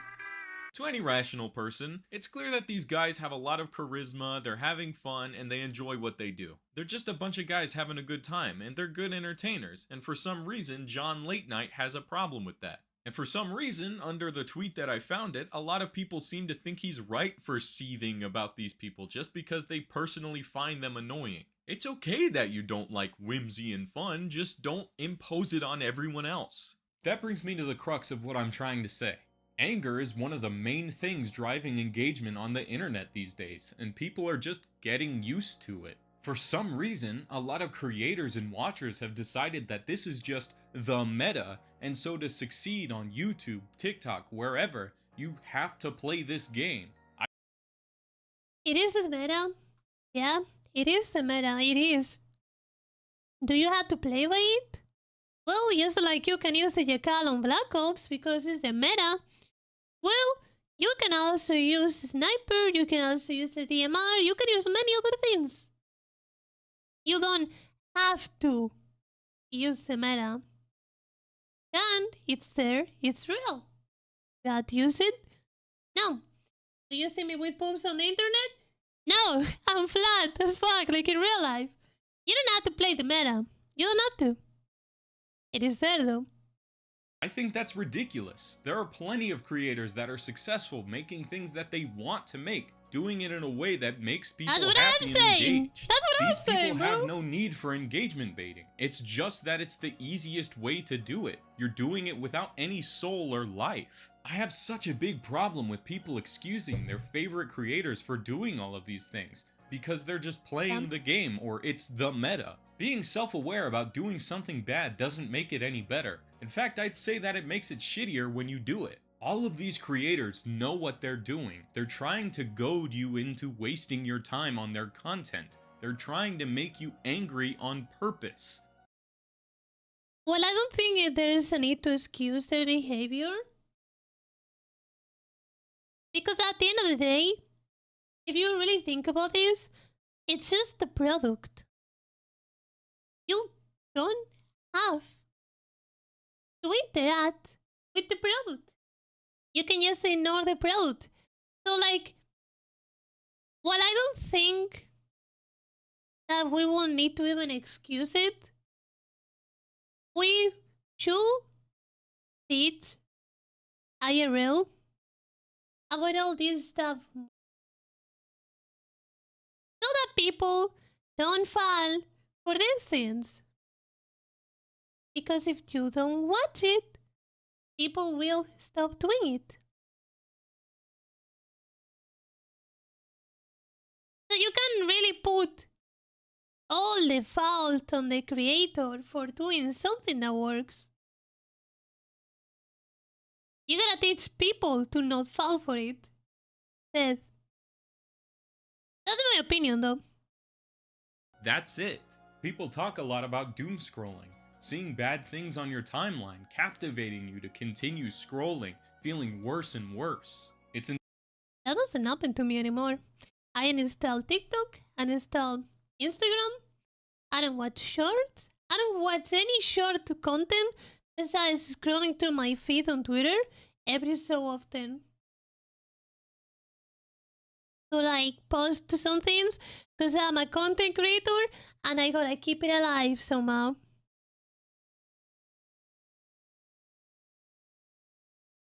I don't watch any sort of short content.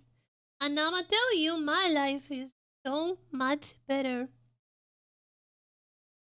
Intentional. It's so Mentally. much more profitable to keep you depressed and full of anger. The best thing for my sanity and mental health has I'm been depressed for not other interacting reasons. with anything on Twitter and limiting my time on the app altogether.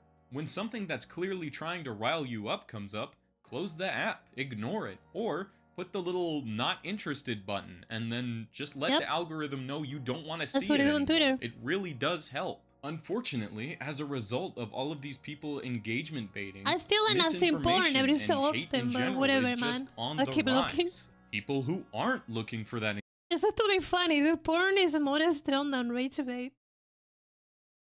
I end up seeing more porn on Twitter than I am seeing rage. And I block them equally as much. But for some reason, fucking porn is everywhere, man. Fucking hell, man. God damn, bro. So annoying.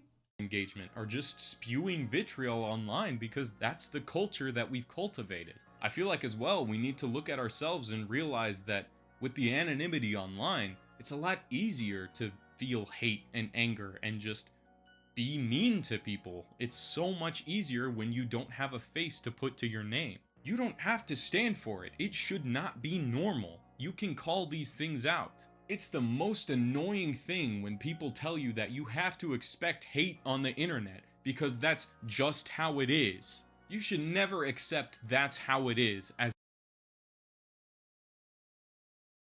I mean, that's how it is, bro. You can't control other people.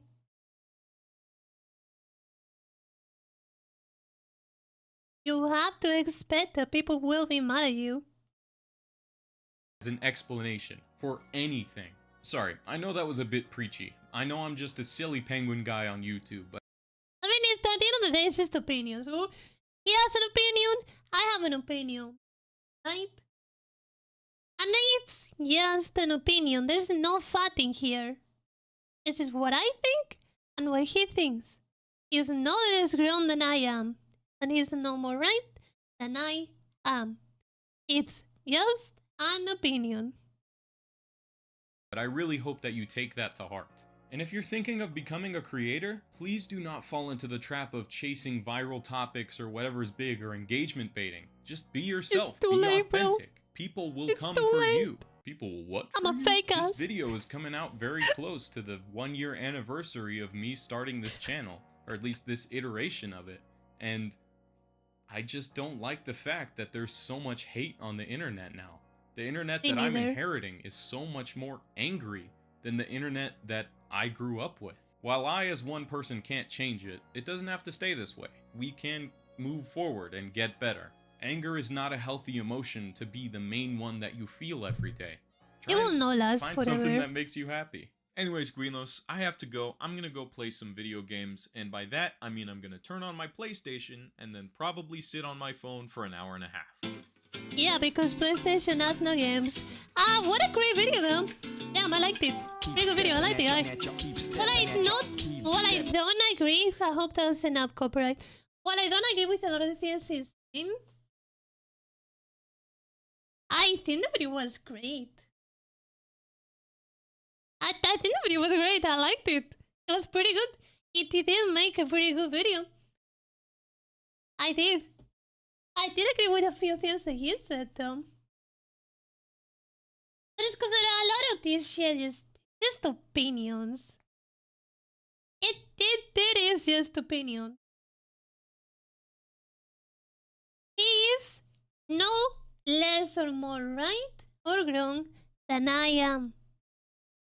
He just he gave an opinion what he thinks, and I gave mine.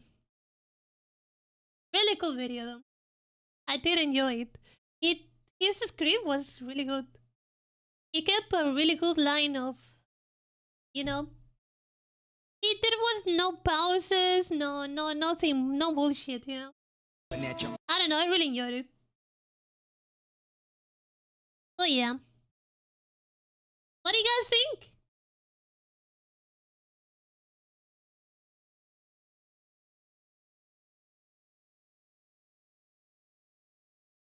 Because we're so much more connected.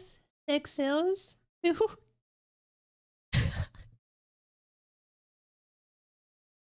On the moment, you know what I was thinking about when I was talking about it? About the sex and the porn on Twitter? I was thinking, what would happen if a person made like, let's say 20 Twitter accounts with premium, and they made like, they started posting porn. Like, let's say they post like 50 tweets a day or some shit, I don't know. Like, they automate it, right? They have like 20 accounts and they post the same thing. Like 20 porn videos or whatever trending. I don't know. And they all have like premium. So they make money out of the interactions. How much money do you think that would that be profitable? I'm not gonna do it obviously, but like I'm just giving ideas out there, you know, there's people listening to me. Maybe I just gave you an idea. You should research that because I think that will get you a lot of money. I think. I'm not sure. That's what I'm saying. I was thinking about that. Like, what if you made like a bunch of accounts with it? Something easy. Something easy you could automate. I wonder if you could make money out of it. Yeah, it was pretty nice. I wish you finished the previous one now. I'm sorry about the previous one. I don't know, man. The guy just has too much ego. It's just a couple things that are just... It's not an opinion, man. Like in this video, but it is an opinion. He's saying things that are straight up lies, man. It's just...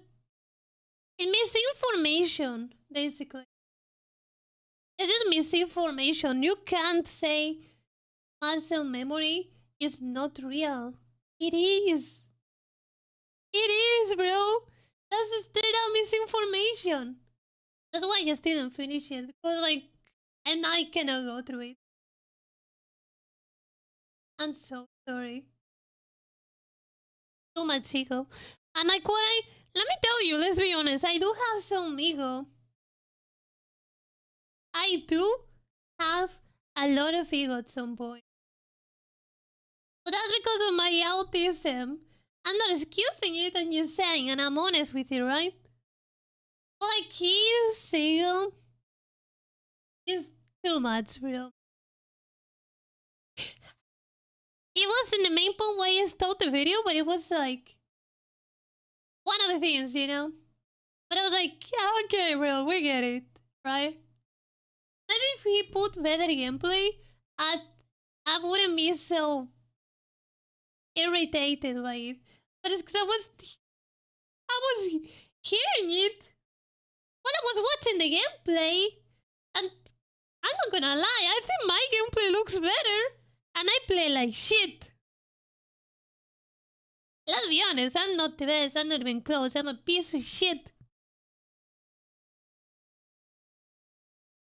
Well, it's because like the aiming style, plus pushing angles for no reason, missing every single shot, hitting some random shots. I don't know, bro.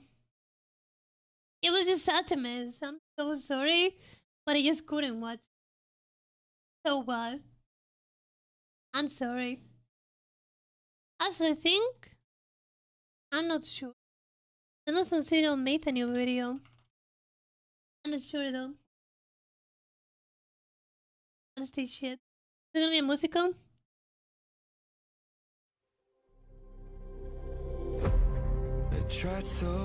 Yeah.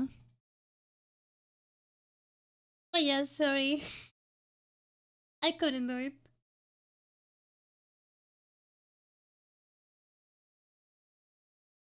What else?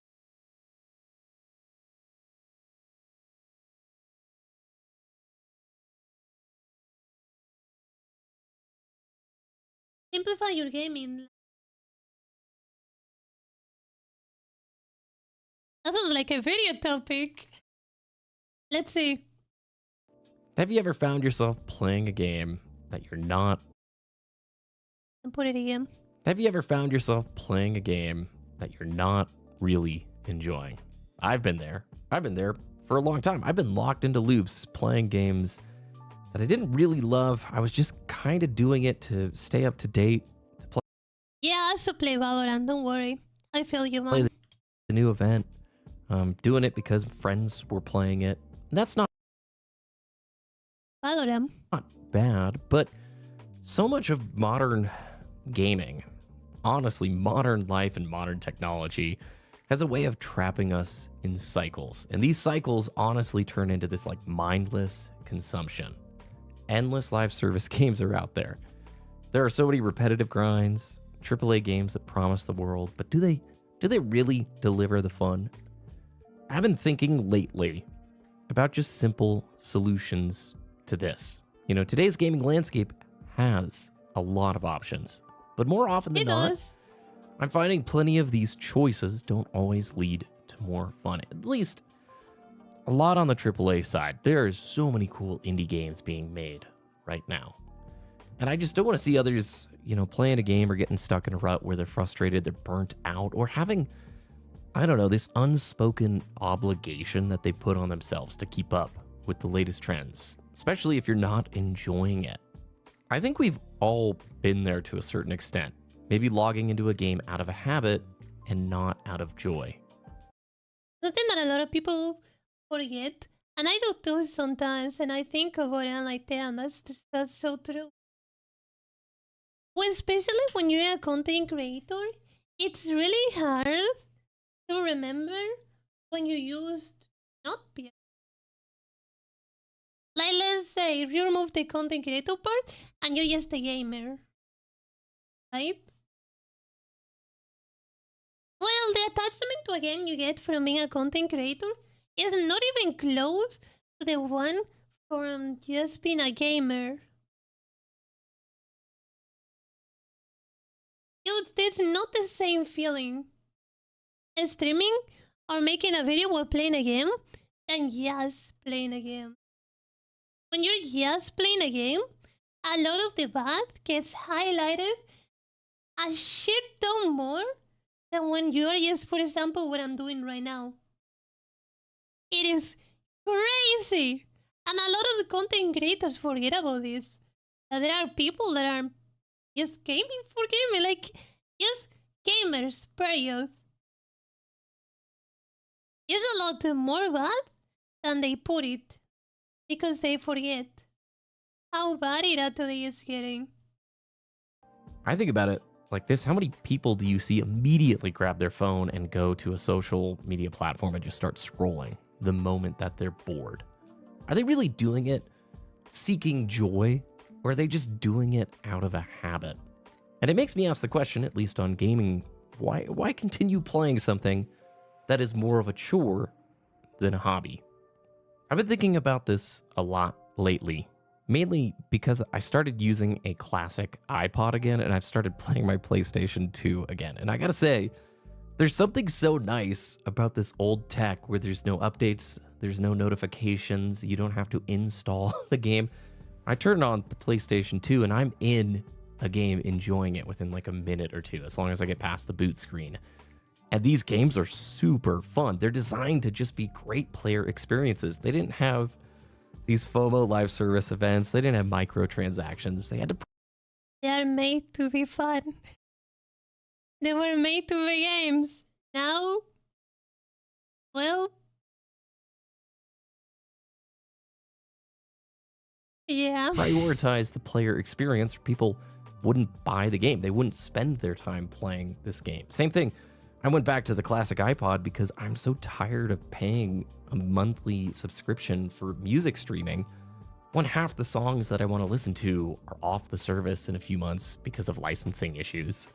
And you don't actually own it. I mean, what do you think in 5 years of Spotify bills? You don't own any of that music.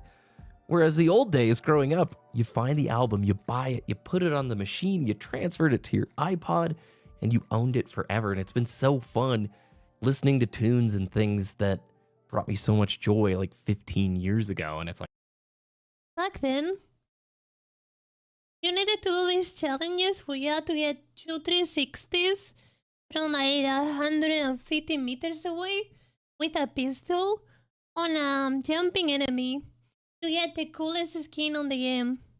Now, you have to do all that, plus spend 50 hours, plus wait for the seasonal reset so you can get more points for the achievement, so you can get a skin that looks cool, yeah. But you can also put $20 for one that's cooler.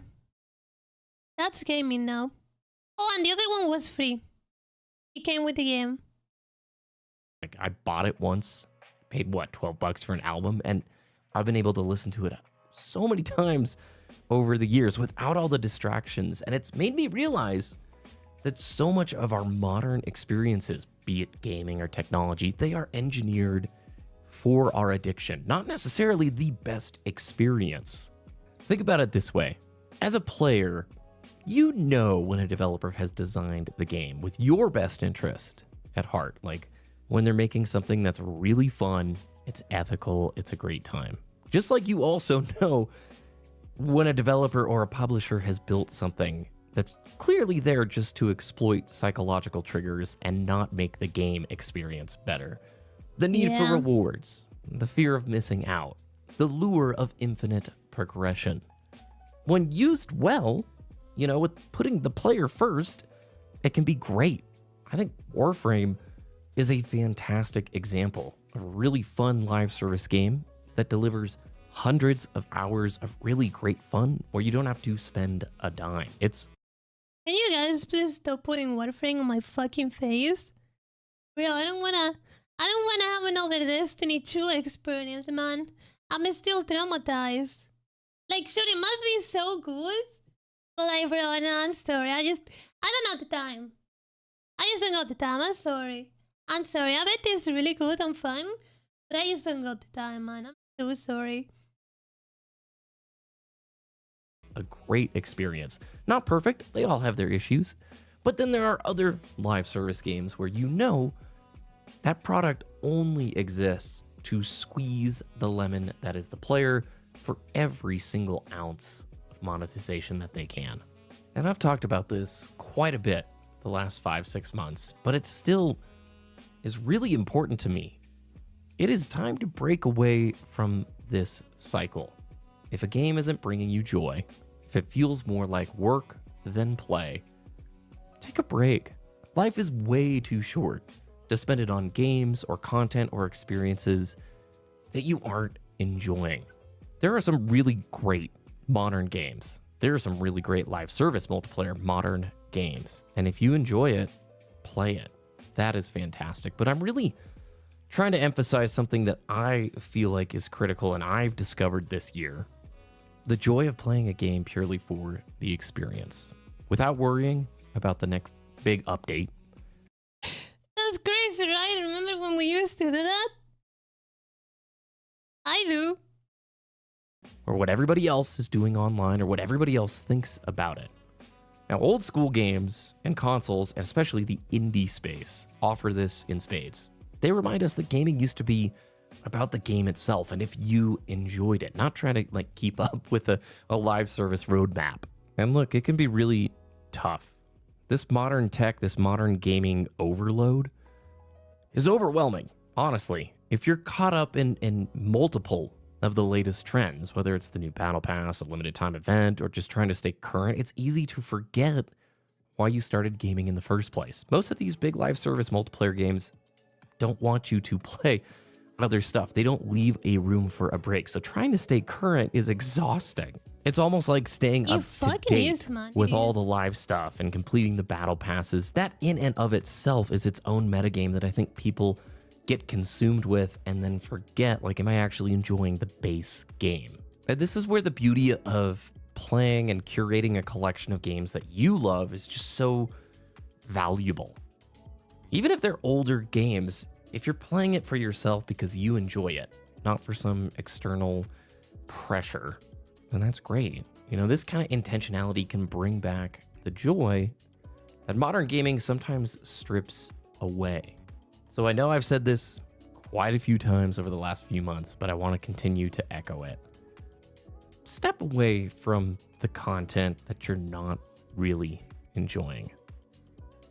Try to skip the endless scroll on your phone for a social media service or something if it's not bringing you joy, if it's not bringing you value. Try focusing on the things that bring you joy. In gaming, with tech, whatever it may be. The games that remind you why you fell in love with the hobby in the first place, those are the ones to lean back into. There's a reason there's a huge trend of people trying to simplify their life. I'm sorry, from a but no, tech I'm not going back to perspective. Minecraft. I think we're all Not happening, getting bro. exhausted. We're Not going back to barraged Minecraft, with sorry. services and algorithmic content continually. And at a certain point, you just want to break free It doesn't and feel the choose same for anymore. yourself what you want to do with your time and your hobbies, not to be told by some machine-driven, algorithm that's going to choose what you will play, when you will play, because it equals the most amount of money or ad revenue or whatever it may be. I have a lot of videos over the last few months talking about this. I'm going to recommend you look at my backlog tips video, which I'll leave linked at the end of this video. It's got some really cool tools that can help you keep track of games you're playing, games you want to play, and sort of take stock of those experiences in an intentional way. Also, I'm going through Half-Life 2 again right now. It is such a good FPS game. I cannot wait to finish this playthrough and talk about it again. Thanks everybody for watching. I would love to know your thoughts on all of this. Have a great Wednesday. And I will see you again It's on really good. Friday. It is. Damn, really nice video. Holy shit. Give me a like. That was pretty good. Damn. Damn, I like these short videos where they just make their point. I don't know. Not used to watching them anymore, but they're pretty good. They are. I agree. At some point. I mean, I can only put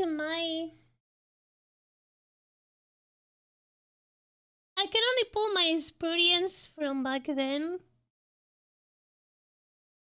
I could only imagine how it feels now for just a gamer to be so unforced to keep up with so many of these live services.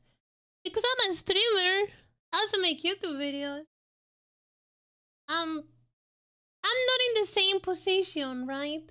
And even though I still have my life, like this is like content creating is not my life. I got my real life and whatever. It's not the same, because like everything I do is like it's like on a camera. It's streamed. It's there for someone else, and the feeling is different. Because a gamer, will be more how do I say it? Connected to just the game, right? You will get more connected. So I can't really talk from the position of a gamer. Just the gamer, plain gamer, nothing else. No content creator, not a streamer. Just gamer. I can imagine it, and I can talk about the past before I did all this. But yeah, I don't know. It's like I have a tough time myself that I do this half for the game and like content creating. I can't imagine how it feels for somebody that just wants to enjoy the like main focus into the game. It probably gets exponentially worse. The feeling that you get from, for example, doing something that you don't really like, or that you feel like you're forced to because the season is about to end and you haven't gotten all of it, so you now need to like do this 24-hour challenge to like finish it out before the season ends, right? Must be fucking horrible. Kind of like doing drugs even, I'd say. Just like get out of it, you know? The FOMO is real, dude. And every year it just keeps getting worse, man. I know there will be a curveball at some point, and things will go great again. But man, we've been falling for years, dude. We have.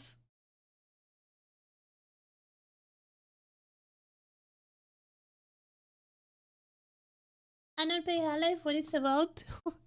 A lot of things. Is making videos fun? For the most part. I don't edit mine. I have an editor. I don't have physical time to edit videos. No way.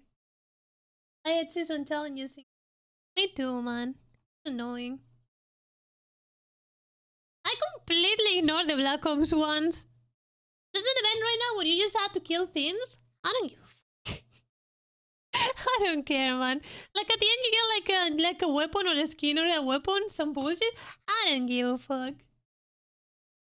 I don't care. I really don't.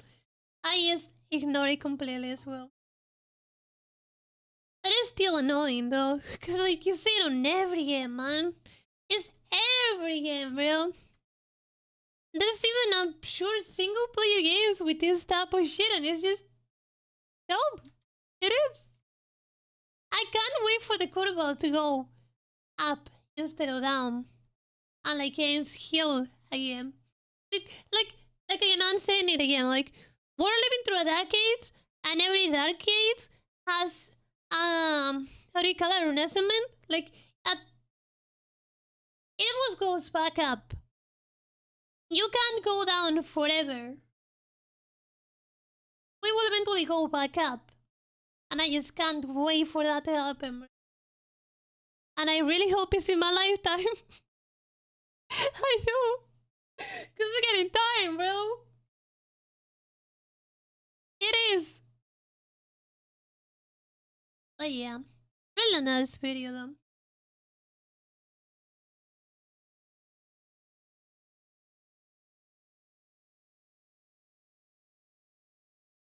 Also, I think we got like 2 videos worth so far. I don't know what you guys made. Yeah, the new stuff. Look at this thing, Hattie. Thank you. Gives the Black Ops 6 memes about the Moly. I think they're hilarious. I saw a couple and I lived them on my very own skin. I've been hit by a bat before. Not IRL.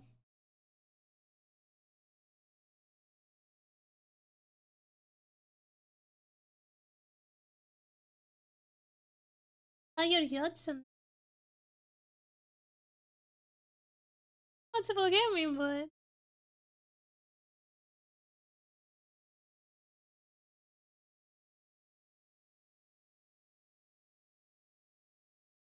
how the Nemesis system creates stories. I think that might be boring, but I'll give it a shot.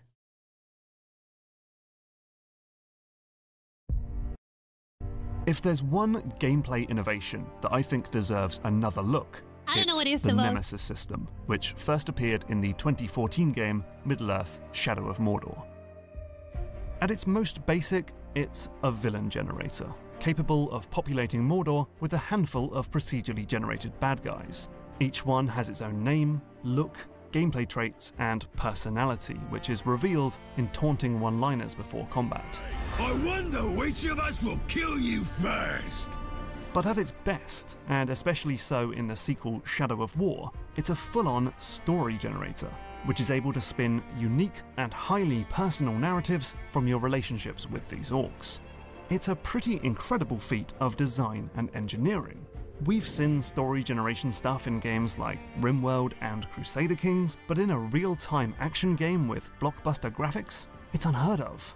It's also something I've talked about a number of times on this channel, but I've never really dug into the specifics of how it works. To be honest, I've always been intimidated by the sheer complexity of the thing. That is, until now. It's about time I finally gave it a go. So, hi, I'm Mark Brown, this is Game Maker's Toolkit, and here's how the Nemesis system creates stories. So, as far as I understand it, basically, it's an AI that creates a villain. With like pretext, of course. Oh, well, with pretext, I mean like, so like he can be like extremely evil. He can be the humanizer. He can be like bunch of other traits the villains can have. He could be the Joker. I don't know. No, I'm not this Joker of an anti-hero, I think. I'm not really into Marvel and stuff though. But yeah. This is what I say understood. Let's see. A quick note before I start. To save time and make things easier, I'm mostly going to talk about these two games as a single entity, which I'll just call Mordor. It's worth noting that Shadow of War makes massive changes and improvements to the system, but the broad strokes do apply to both games. If I had to choose an analogy for the way Mordor tells stories, I'd go with improvisational theatre, where unscripted stories spontaneously evolve as the performance goes on, and especially the rule yes and, which is about always accepting your partner's prompt and building on it. And that's exactly how it works in Mordor. The player does something, the game recognises it, and builds on it. So you might run away from a battle with an orc captain to save your skin and get called a coward in a future encounter. Not letting you run this time. Oh, he's gonna finish it. Or you might put a spy into the enemy's ranks, only for the next orc you meet to say, We know you planted a spy. Don't know who he is yet, but we'll just torture maggots until we find him. The way this works is that the Damn. game is always secretly cataloguing your interactions with the game, and the orcs can then reference this list in order to choose the most interesting line of dialogue at the start of your next That's encounter. pretty cool. And that's really clever, because it means the way you communicate to the game, the way you make your improvisational suggestions, is through the most basic actions of play. Things Well, I'll say, I don't really like the concept of this game. Not like what he's talking about, but like, I don't really like how the game looks. I don't like how it plays. But I would love to see this implemented on other games. Imagine this in Elden Ring. Bro. Oh, he's Stalker! Dude, oh my god, that would be insane. But like, implanted like this good. Not some stupid shit. Bro, that would be insane. like kill, flee, injure, heal, or gather intel. The things you're doing That's so anyway in cool. order to play the game get used by the Nemesis system as a jumping off point for the narrative. But this can also go the other way, with the orcs giving prompts, and hopefully the player will take the bait and build on the story themselves. Take this Olog called Arkaro, who beat me to a pulp, bent down, picked up my sword, and broke it. You think this hurts me? Ooh. I guess I'll be tracking him down. Okay, so that's the basics. But this left developer Monolith Productions with a problem. In a game that's all about death and violence, how do you make these stories last longer than a single encounter? You can't have improv if your partner is dead, after all. The solution was to find ways for an encounter to end that don't involve death. Dude, the So, for story one, here the seems player is so always good. able to It run does. away from a battle, and is often encouraged to do so because it's difficult to recover health in the middle of combat. Some orcs also retreat when their life is in danger. Also, Yeah. right at the moment of death, it's possible for the encounter to go a very different way. I can't go down like this. I won't go down like this. A downed orc might defy death and have a tricky escape. Or if the Damn. player is about to die, the orc might decide to just humiliate them and walk away. Take Marku, a wiry little archer who keeps downing me with his poisonous arrows, but always stops That's short so of finishing the fucking job. cool. Get up, man filth. I want a victory, not a mercy killing. It'll be too easy to kill you like this. Come on, show me some Pride of Gondor or whatever you men That's are so always going on fucking about. cool, But bro. even if Talion does actually die, Damn. that's not the end. In almost every game, the player's death is a non-canonical error that gets erased when you rewind to a previous save point. It's rare to find games where the player's demise is actually weaved into the narrative in an interesting way. But in Mordor, protagonist Talion is a grave walker, a man stuck between life and death, which gives him the power to endlessly come back to life, like someone respawning in a multiplayer match. And this allows for a key narrative trope: revenge. I know why you want to kill me. Revenge! Revenge for sword!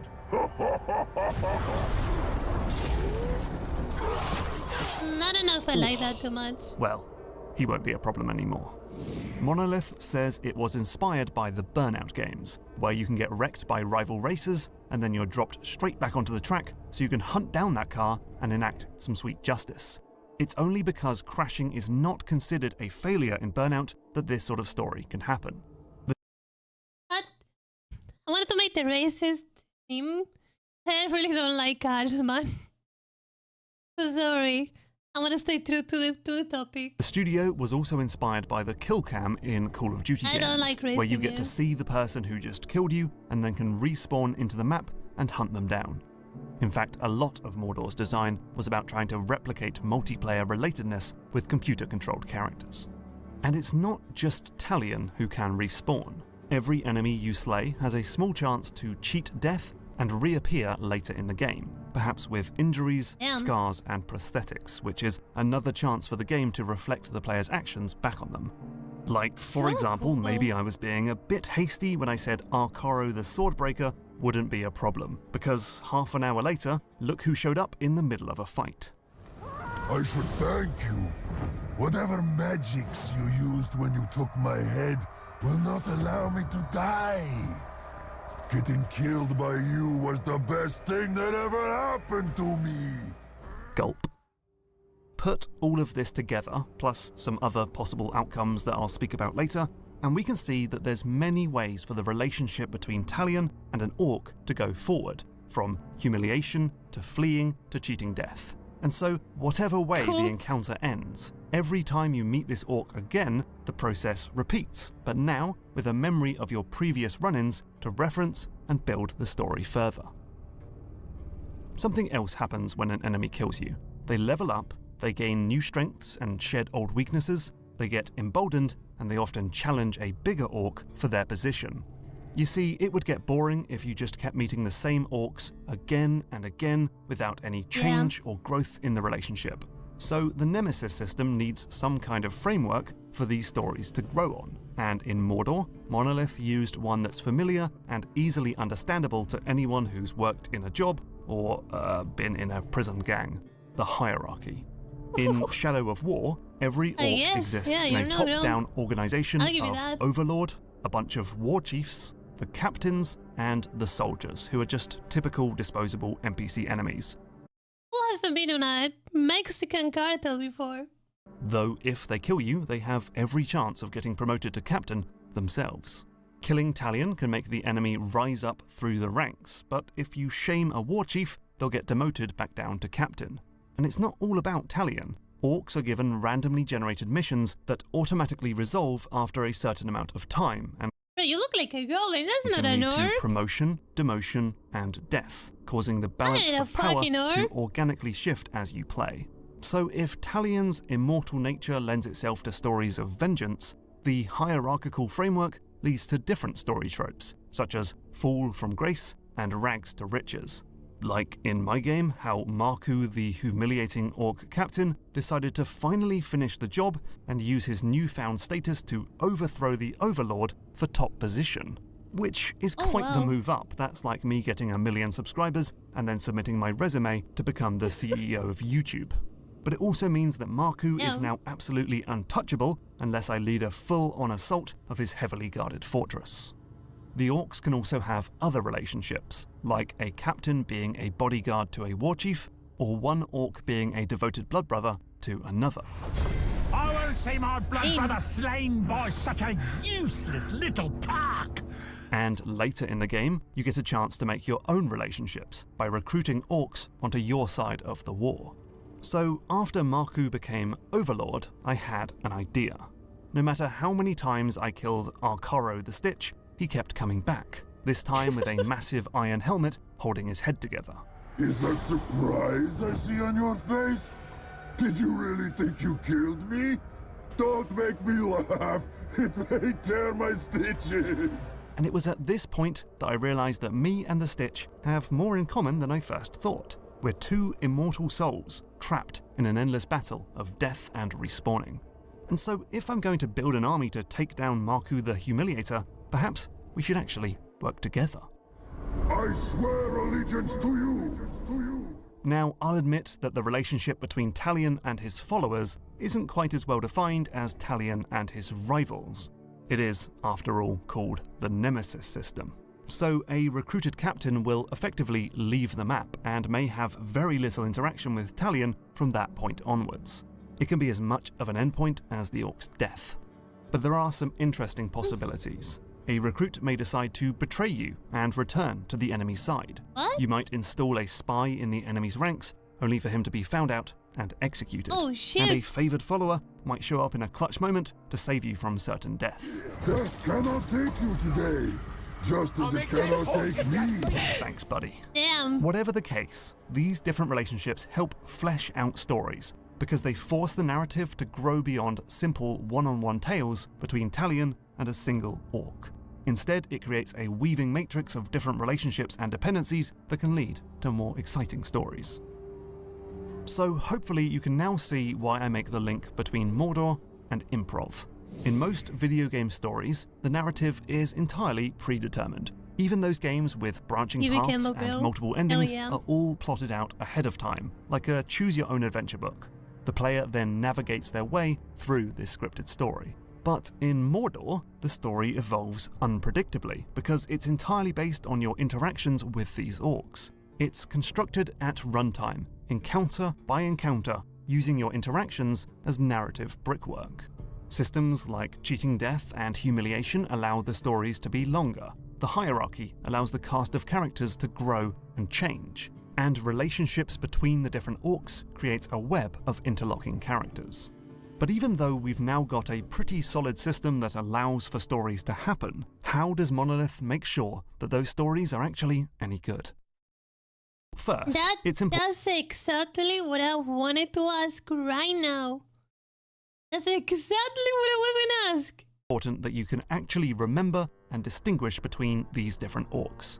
You'll encounter around 100 captains over the course of a game, and so it's vitally important that the player is able to keep track of their relationships with the key players. An orc might remember you, but you don't always remember them.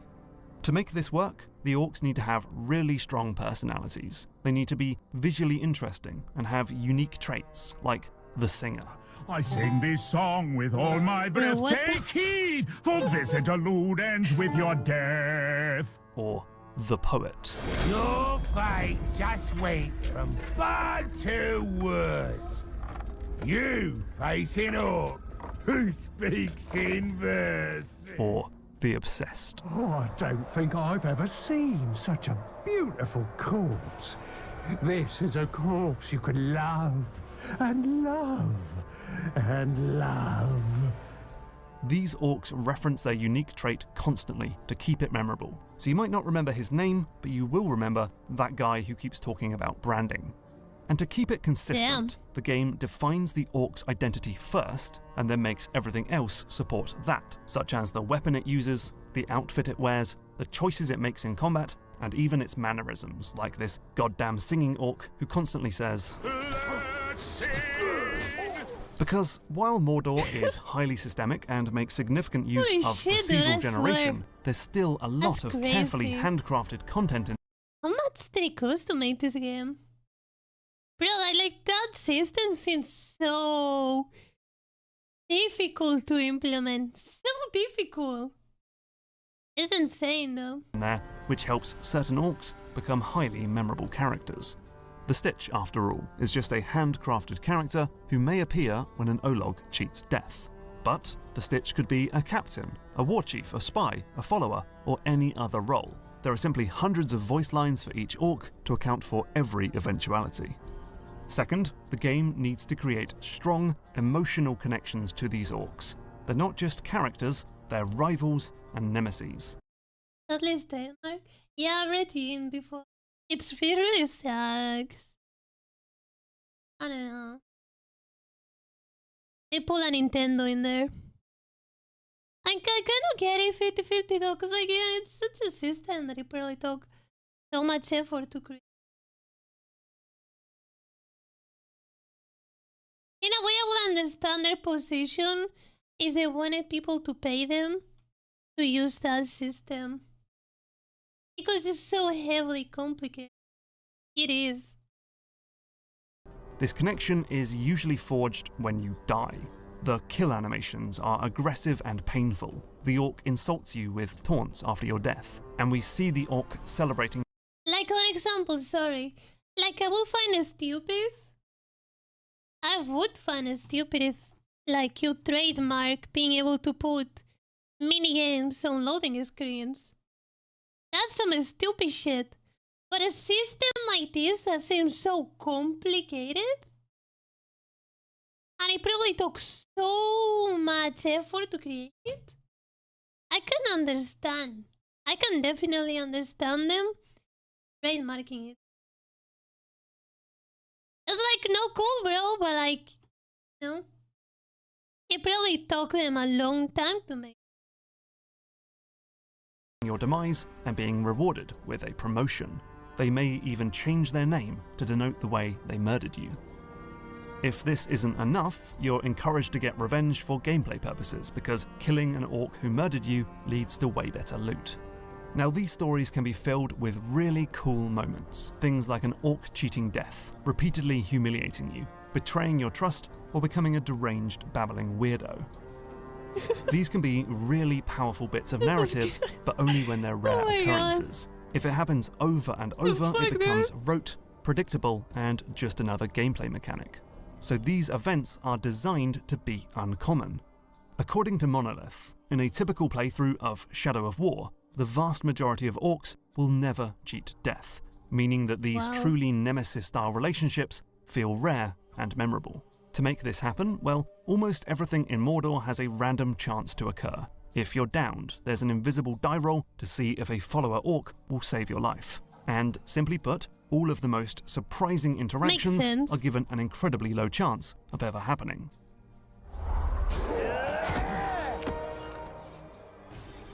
And going further, some events, like certain transformations, can only happen once and then are locked from ever happening again in that playthrough, to ensure that those moments are truly surprising.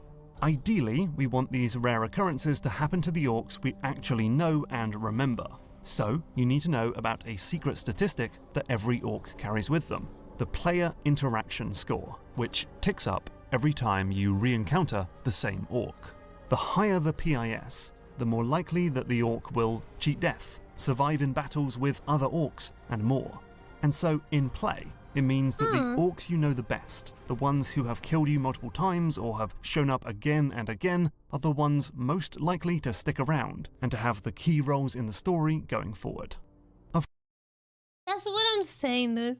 Like, this is that thing that seems so heavily complicated that I can understand them trademarking it.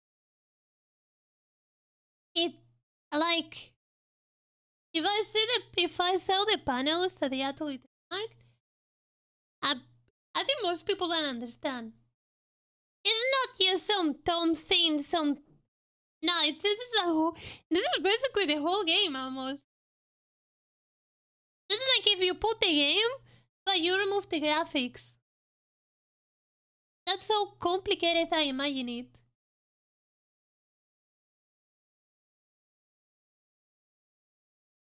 Based on the video, sounds like that. And what can happen based on the coding? Honestly, I think this is not based on, well, yeah, yes. I think this is a precursor to AI. This is an AI without being an AI. It's like a precursor. It's a mix of chance and your action. It's not really AI. It's just a mix, yeah. It's a precursor to AI. It's like a mimic of an AI. So yeah, it's so fucking... Yeah, it's basically a mix of chance of something to happen, plus the interactions that you have. It's... Yeah, I don't know how to put it in a more simple way. It's like a randomizer. With adding percentages, depending on what you do. AI will get to this point, but I don't think it has yet. Because this is very, very, very well done. Of course, it wouldn't be good if an orc cheated death, but spawned in some obscure part of the map and you never saw them again.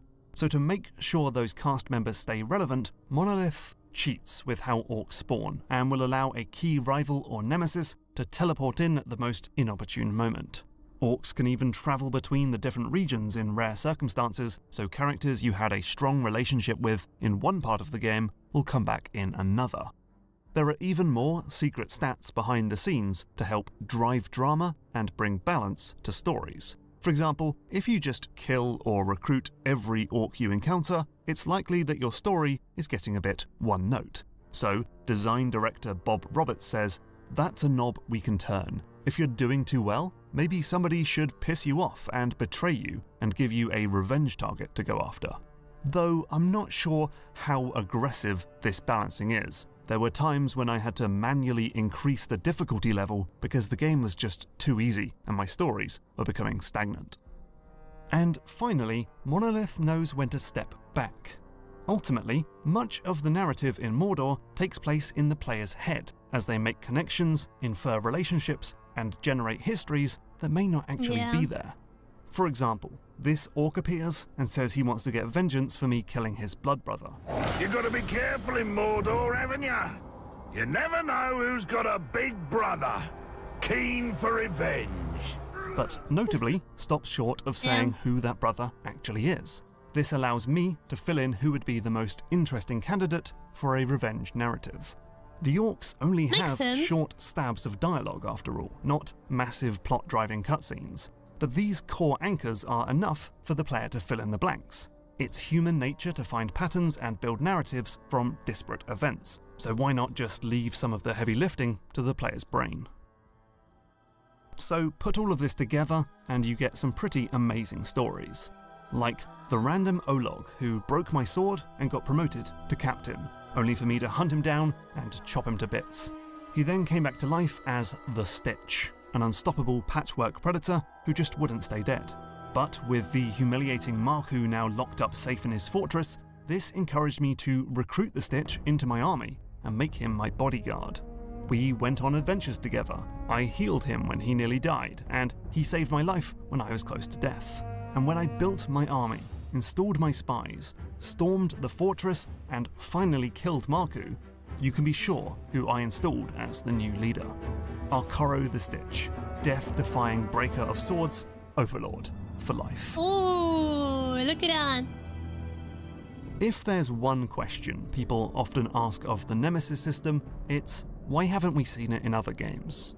Well, for one thing, the developers at Monolith actually, and annoyingly, have a patent for this system, meaning that other studios may be scared to use a similar system and face legal action. They don't want to end up like, say, The Simpsons Road Rage, which copied Crazy Taxi's legally protected gameplay, leading to a court battle between Sega and Fox Interactive. Mordor publisher Warner Bros., however, should be free to use the system, and there have been rumours of it showing up in future Batman and Harry Potter games.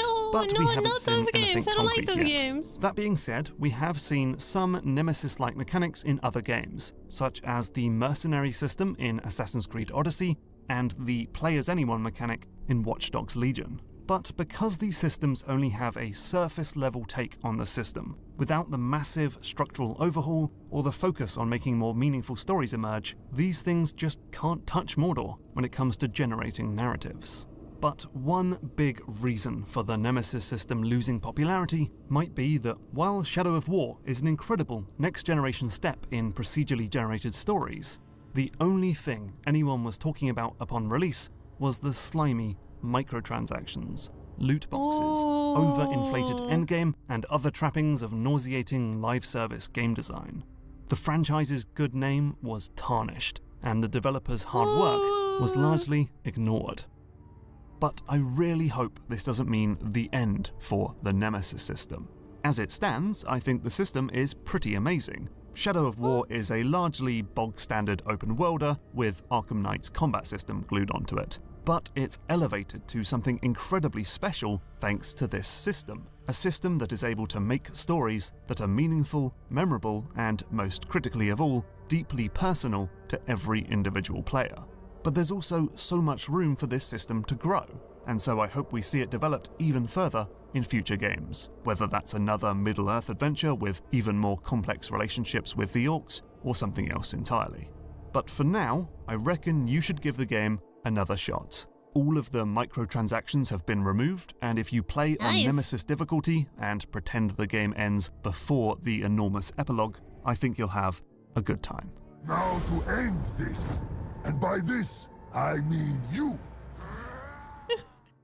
Hey, What a video. it's indie game recommendation time. I think we need a change of pace after all that killing. So this is Alba, a wildlife adventure, which is an absurdly cute game about doing good deeds in a tiny open world.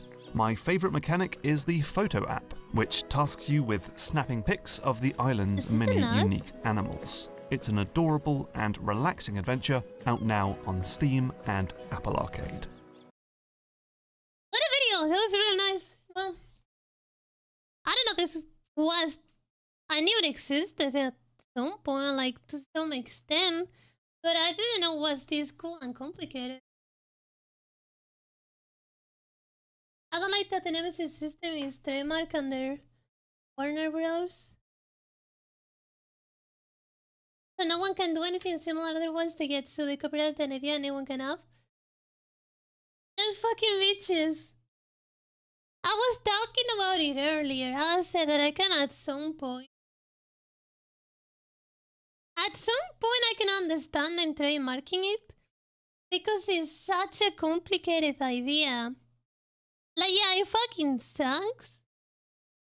But I get it. Because they're not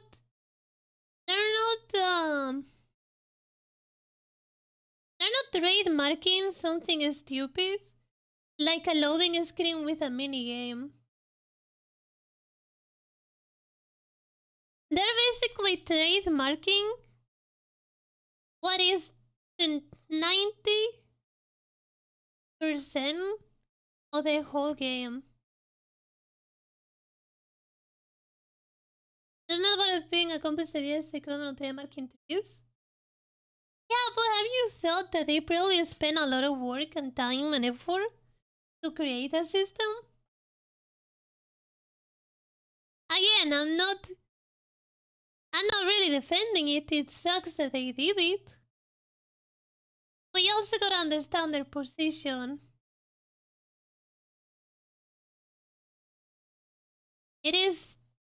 It probably took a lot of time and effort to create it. I can understand it. Doesn't make it any much better, no. But, you know.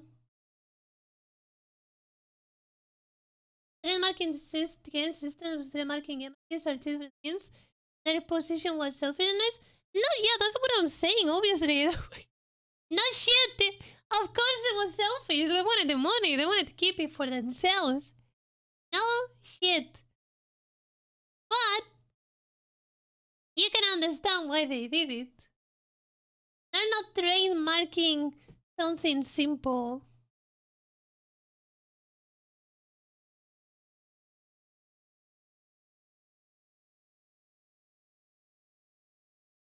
Innocence proves nothing? Oh, what do you mean by that? What? What do you mean? With that logic, Nintendo will trademark the jumping. And they very well could have. Just like they trademark a lot of other shit. I don't know, I think you guys think that I'm trying to defend them. I'm not trying to defend them. I'm just giving you guys their position, how they thought about it. I'm not trying to defend them. But anyways, it sucks they did it again. But I'm trying to tell from their perspective. I really understand their point of view. Yeah, you do, but not everyone does.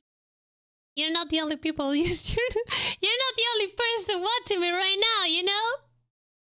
That's what I'm saying. I'm trying to put their point.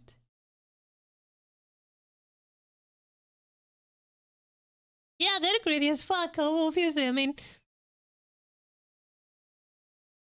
I think it's pretty easy to see they come from a point of greediness, when apparently at first they had a bunch of mere microtransactions, like this guy said at the end. I get it. Very greedy. Yep. They want money. There was another from the greed.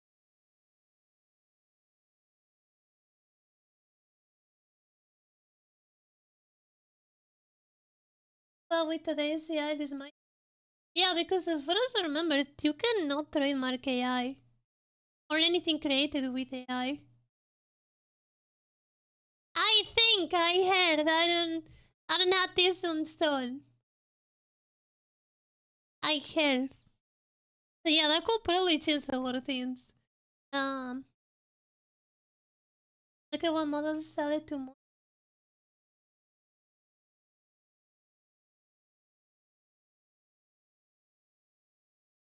What models? What? Blaze. Honor Lord. Also, I'm gonna call it an end. But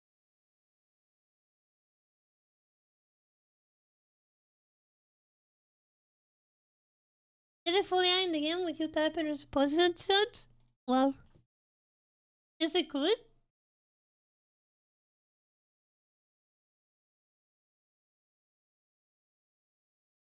Oh, mothers.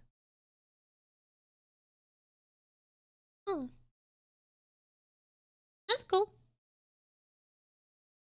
That's cool, yeah.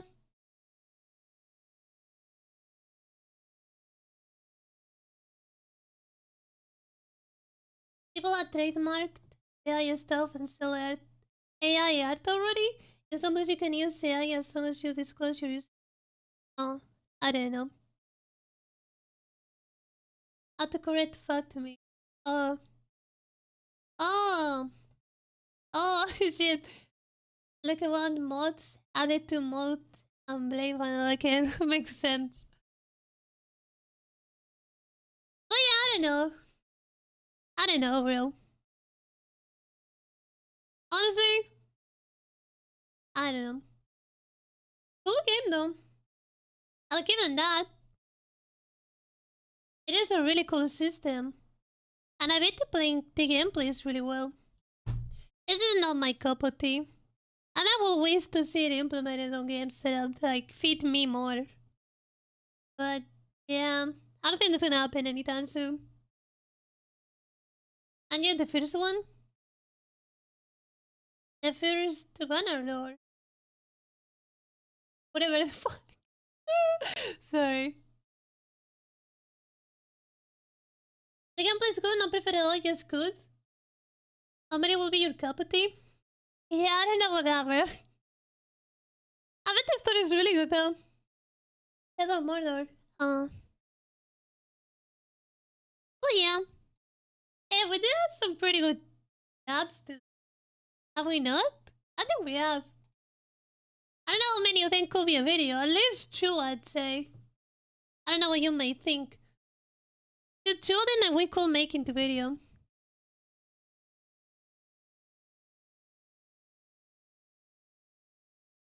Yap today? There wasn't real yapping today. Oh yeah, brother. Do you guys think I'm getting better?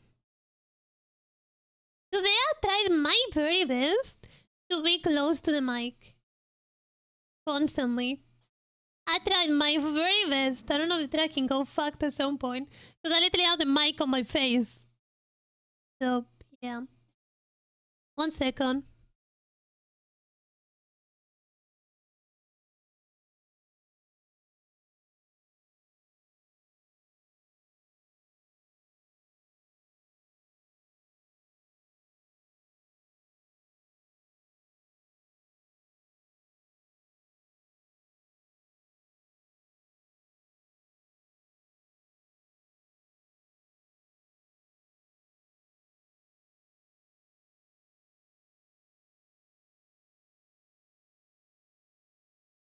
There we go, sorry. Yeah, I had to go pick out the rat soon, so I need to end it. But yeah, do you guys think I'm getting better at yapping? You're getting better? Am I? I don't know if I am. I am trying to give it a lot of more life now that I'm more confident that I'm not gonna say really bad things. I'm trying to speed up everything on my brain. I'm trying to pull more emotion. I don't know. Sometimes you're gonna stop yapping. You mean that is good or bad? I know I can get annoying because I know. I stop it sometimes. I know, I saw it myself. Sometimes I stop it too much. I'm sorry. I am. It's hard to see the balance, look. It's just, yeah, it's a curve. It'll balance out eventually. I will try my best. Feels much smoother. We want to listen to you all day. Well, when this piece of shit makes me money, enough money so I can live off of it, you'll get that. Well, not all day, but like more. You're getting more. I can guarantee you that. Good job then. I'll take your word. I'm trying, dude. I really am. I really am. And hopefully, it ends up working. Hopefully. Looking who to raise. I'm getting caught.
Can I please just end my stream? Holy shit, bro. Jesus Christ, man! Don't fucking end it! Alright, I really gotta go. Oh my god, dude. I'm gonna read the comment. I'm leaving. Now gotta leave. Alright guys. I'll see you tomorrow. Check out my socials, please. Especially Twitter when you got my schedule. Bye-bye. Also, Deusia, this one is for you.